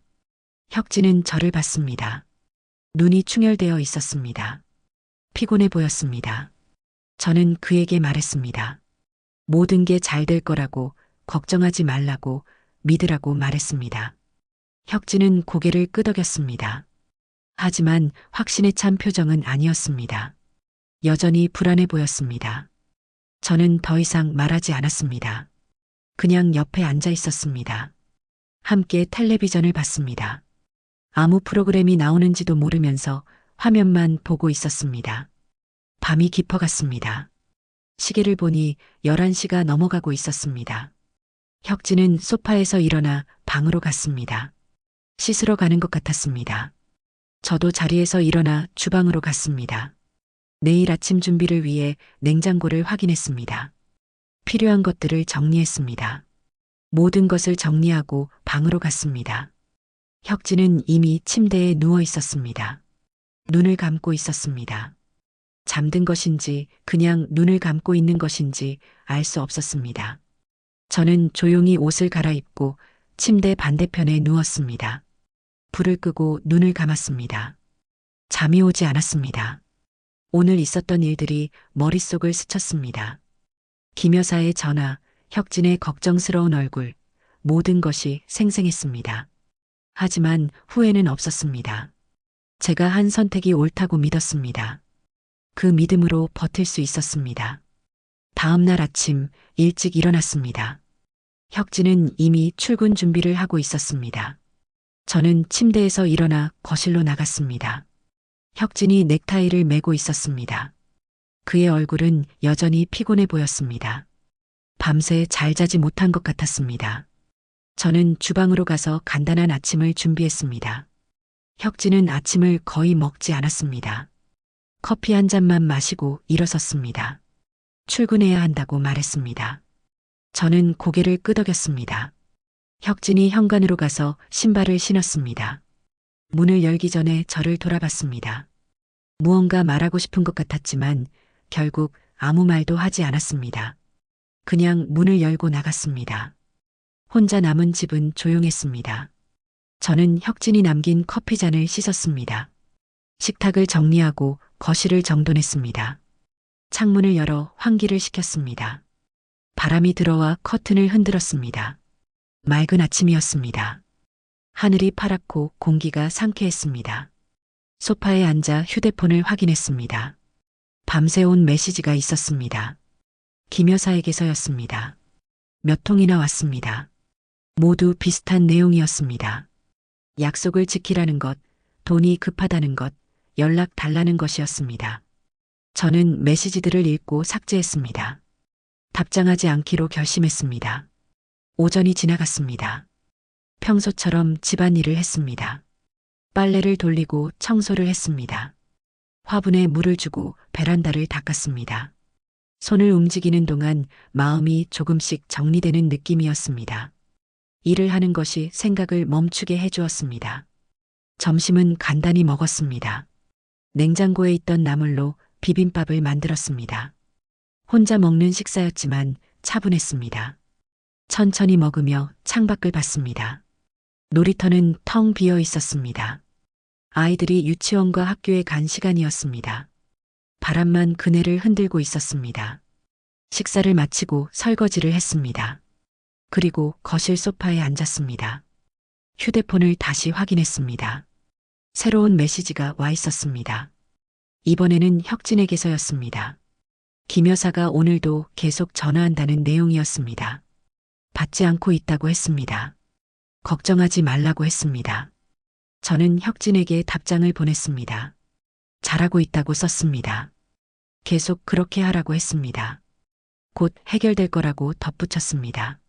메시지를 보내고 휴대폰을 내려놓았습니다. 그리고 눈을 감았습니다. 깊게 숨을 들이쉬고 천천히 내쉬었습니다. 오후가 되었습니다. 햇살이 거실 깊숙이 들어왔습니다. 따뜻했습니다. 저는 베란다로 나갔습니다. 난간의 기대 아래를 내려다봤습니다. 놀이터에 아이들이 하나둘 나타나기 시작했습니다. 학교가 끝나고 돌아온 아이들이었습니다. 가방을 벗어 던지고 뛰어노는 모습이 보였습니다. 휴대폰이 울렸습니다. 전화였습니다. 모르는 번호였습니다. 저는 받지 않았습니다. 벨소리가 멈출 때까지 기다렸습니다. 부재중 전화로 남았습니다. 곧 문자가 왔습니다. 김 여사였습니다. 다른 번호로 전화한 것이었습니다. 왜 전화를 안 받느냐는 내용이었습니다. 저는 문자를 읽고 차단 기능을 사용했습니다. 김 여사의 번호를 차단했습니다. 새로 사용한 번호도 차단했습니다. 더 이상 전화나 문자를 받고 싶지 않았습니다. 설명할 것도 없었고 들을 것도 없었습니다. 명확했습니다. 약속하지 않은 것을 지킬 수는 없었습니다. 베란다에서 한참을 서 있었습니다. 바람이 불었습니다. 머리카락이 날렸습니다. 눈을 감고 바람을 느꼈습니다. 마음이 편해지는 느낌이었습니다. 옳은 일을 하고 있다는 확신이 들었습니다. 흔들리지 않기로 다짐했습니다. 안으로 들어와 방으로 갔습니다. 서랍을 열었습니다. 소희가 준 봉투가 있었습니다. 꺼내서 다시 펼쳤습니다. 메모지를 봤습니다. 주소와 시간이 적혀 있었습니다. 내일 오후 3시였습니다. 저는 메모지를 오래 들여다봤습니다. 가야 할지 말아야 할지 고민했습니다. 하지만 고민은 길지 않았습니다. 가기로 결심했습니다. 무엇이 기다리고 있든 확인해야 했습니다. 소희가 왜 그 메모지를 줬는지 알아야 했습니다. 메모지를 다시 봉투에 넣어 서랍에 넣었습니다. 그리고 내일을 위한 준비를 시작했습니다. 옷장을 열어 내일 입을 옷을 골랐습니다. 단정한 옷이었습니다. 검은색 바지와 회색 블라우스를 선택했습니다. 재킷도 준비했습니다. 옷을 침대 위에 펼쳐놓고 확인했습니다. 적절해 보였습니다. 다림질이 필요한 부분을 확인하고 다림질을 했습니다. 모든 준비를 마치고 거실로 나왔습니다. 시계를 봤습니다. 오후 5시였습니다. 저녁을 준비할 시간이었습니다. 주방으로 가서 냉장고를 열었습니다. 오늘은 간단하게 준비하기로 했습니다. 된장찌개와 생선구이면 충분할 것 같았습니다. 요리를 하는 동안 마음이 차분해졌습니다. 재료를 다듬고 불을 조절하고 간을 맞추는 일이 명상 같았습니다. 집중할 수 있었습니다. 다른 생각이 들어올 틈이 없었습니다. 찌개가 보글보글 끓고 생선이 노릇하게 구워졌습니다. 식탁을 차렸습니다. 밥을 짓고 반찬을 꺼냈습니다. 김치와 나물을 작은 접시에 담았습니다. 수저를 놓고 물컵을 준비했습니다. 모든 것이 제자리에 있었습니다. 혁진이 돌아오기를 기다렸습니다. 소파에 앉아 창밖을 봤습니다. 해가 지고 있었습니다. 하늘이 주황빛으로 물들었습니다. 구름도 붉게 타올랐습니다. 아름다운 노을이었습니다. 저는 그 노을을 보며 내일을 생각했습니다. 무엇이 기다리고 있을까요? 누구를 만나게 될까요? 궁금했지만 두렵지는 않았습니다. 현관문이 열렸습니다. 혁진이 돌아왔습니다. 평소보다 조금 늦은 시간이었습니다.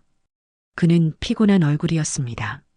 신발을 벗고 안으로 들어와 가방을 소파에 던졌습니다.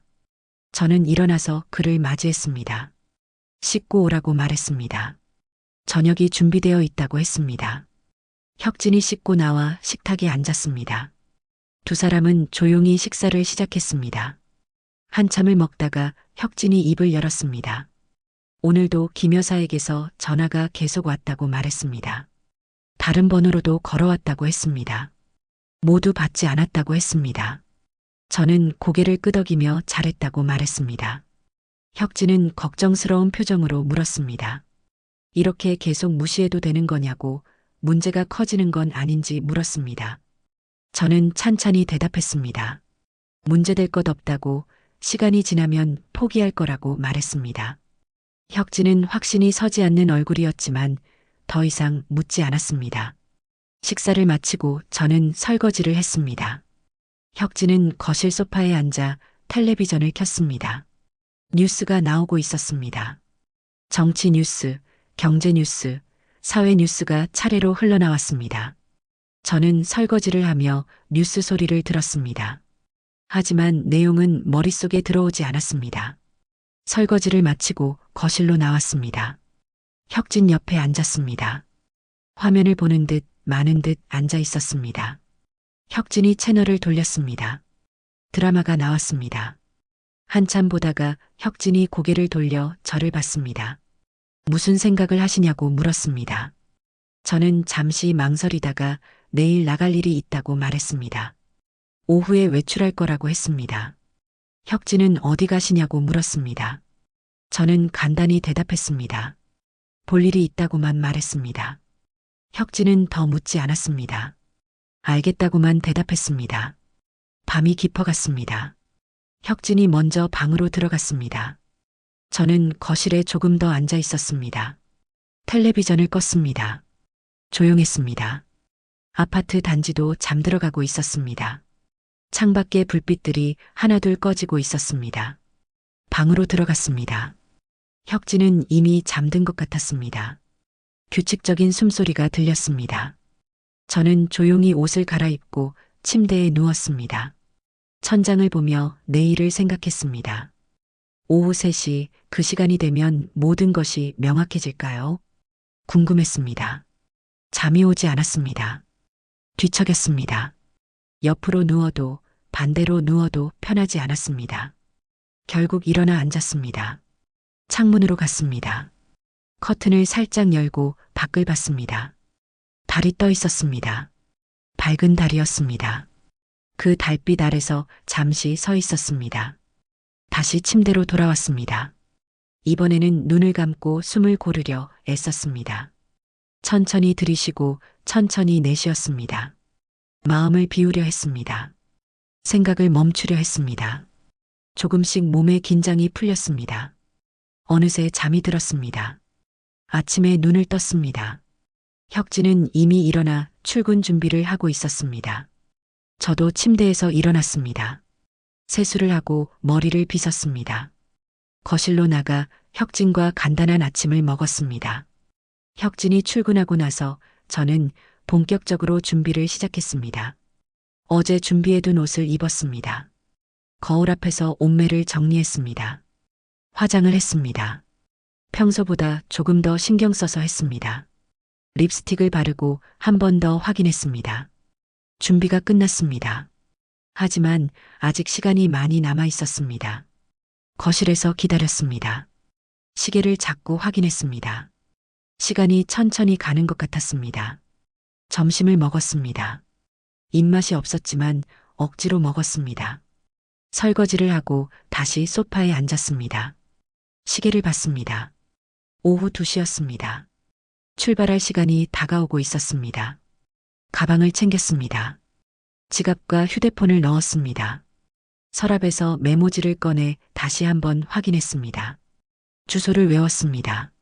메모지를 가방에 넣었습니다. 신발을 신고 현관문을 열었습니다. 밖으로 나섰습니다. 문을 잠그고 엘리베이터로 향했습니다. 확인했습니다. 그 말을 속으로 되뇌었습니다. 무엇을 확인한다는 것일까요? 곧 알게 될 것입니다. 엘리베이터 문이 열렸습니다. 안으로 들어가 버튼을 눌렀습니다. 지하 주차장으로 내려갔습니다.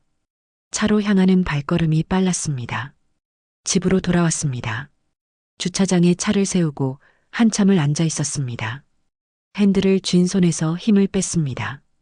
오늘 본 것들이 머릿속에서 정리되지 않았습니다. 예식장 비상구 화면, 로비 장면, 통화 기록이 차례로 떠올랐습니다. 김 여사의 말이 어긋나고 소희의 설명이 막혔던 그 순간들이 선명했습니다. 엘리베이터를 타고 올라가는 동안 거울에 비친 제 얼굴을 봤습니다. 평온했습니다. 예상했던 일들이었고 확인했을 뿐이었습니다. 현관문을 열고 안으로 들어섰습니다. 신발을 벗고 거실로 갔습니다. 창문을 열었습니다. 바람이 들어왔습니다. 시원한 바람이 얼굴을 스쳤습니다. 커튼이 흔들렸습니다. 저는 창가에 서서 아래를 내려다봤습니다. 놀이터에서 아이들이 놀고 있었습니다. 웃음소리가 희미하게 들렸습니다. 평화로운 풍경이었습니다. 휴대폰을 꺼내 혁진의 번호를 찾았습니다. 연락처 목록을 스크롤하며 그의 이름을 봤습니다. 손가락이 삭제 버튼 위에서 멈췄습니다. 잠시 망설이다가 눌렀습니다. 번호가 사라졌습니다. 연락처 목록이 한 줄 줄어들었습니다. 빈 찻잔을 싱크대로 가져가 씻었습니다. 물을 틀고 스펀지로 문질렀습니다. 거품이 일었습니다. 깨끗하게 씻어 선반에 올려놓았습니다. 물기를 닦고 제자리에 가지런히 놨습니다. 싱크대를 닦고 행주를 빨았습니다. 거실로 돌아와 소파에 앉았습니다. 창밖을 봤습니다. 해가 기울고 있었습니다. 노을이 지기 시작했습니다. 하늘이 주황빛으로 물들었습니다. 아름다웠습니다. 저는 그 노을을 보며 깊게 숨을 들이쉬고 천천히 내쉬었습니다. 이제야 살 것 같네. 혼잣말이었습니다. 작은 목소리였습니다. 하지만 분명했습니다. 가슴이 가벼웠습니다. 어깨의 무게가 사라진 것 같았습니다. 오랜만에 느끼는 해방감이었습니다. 자리에서 일어나 방으로 갔습니다. 신발을 신었습니다. 편한 운동화였습니다. 가방을 들고 현관으로 나왔습니다. 문을 열고 밖으로 나섰습니다. 복도를 걸어 엘리베이터를 탔습니다. 1층 버튼을 눌렀습니다. 건물 밖으로 나왔습니다. 바람이 불었습니다. 상쾌했습니다.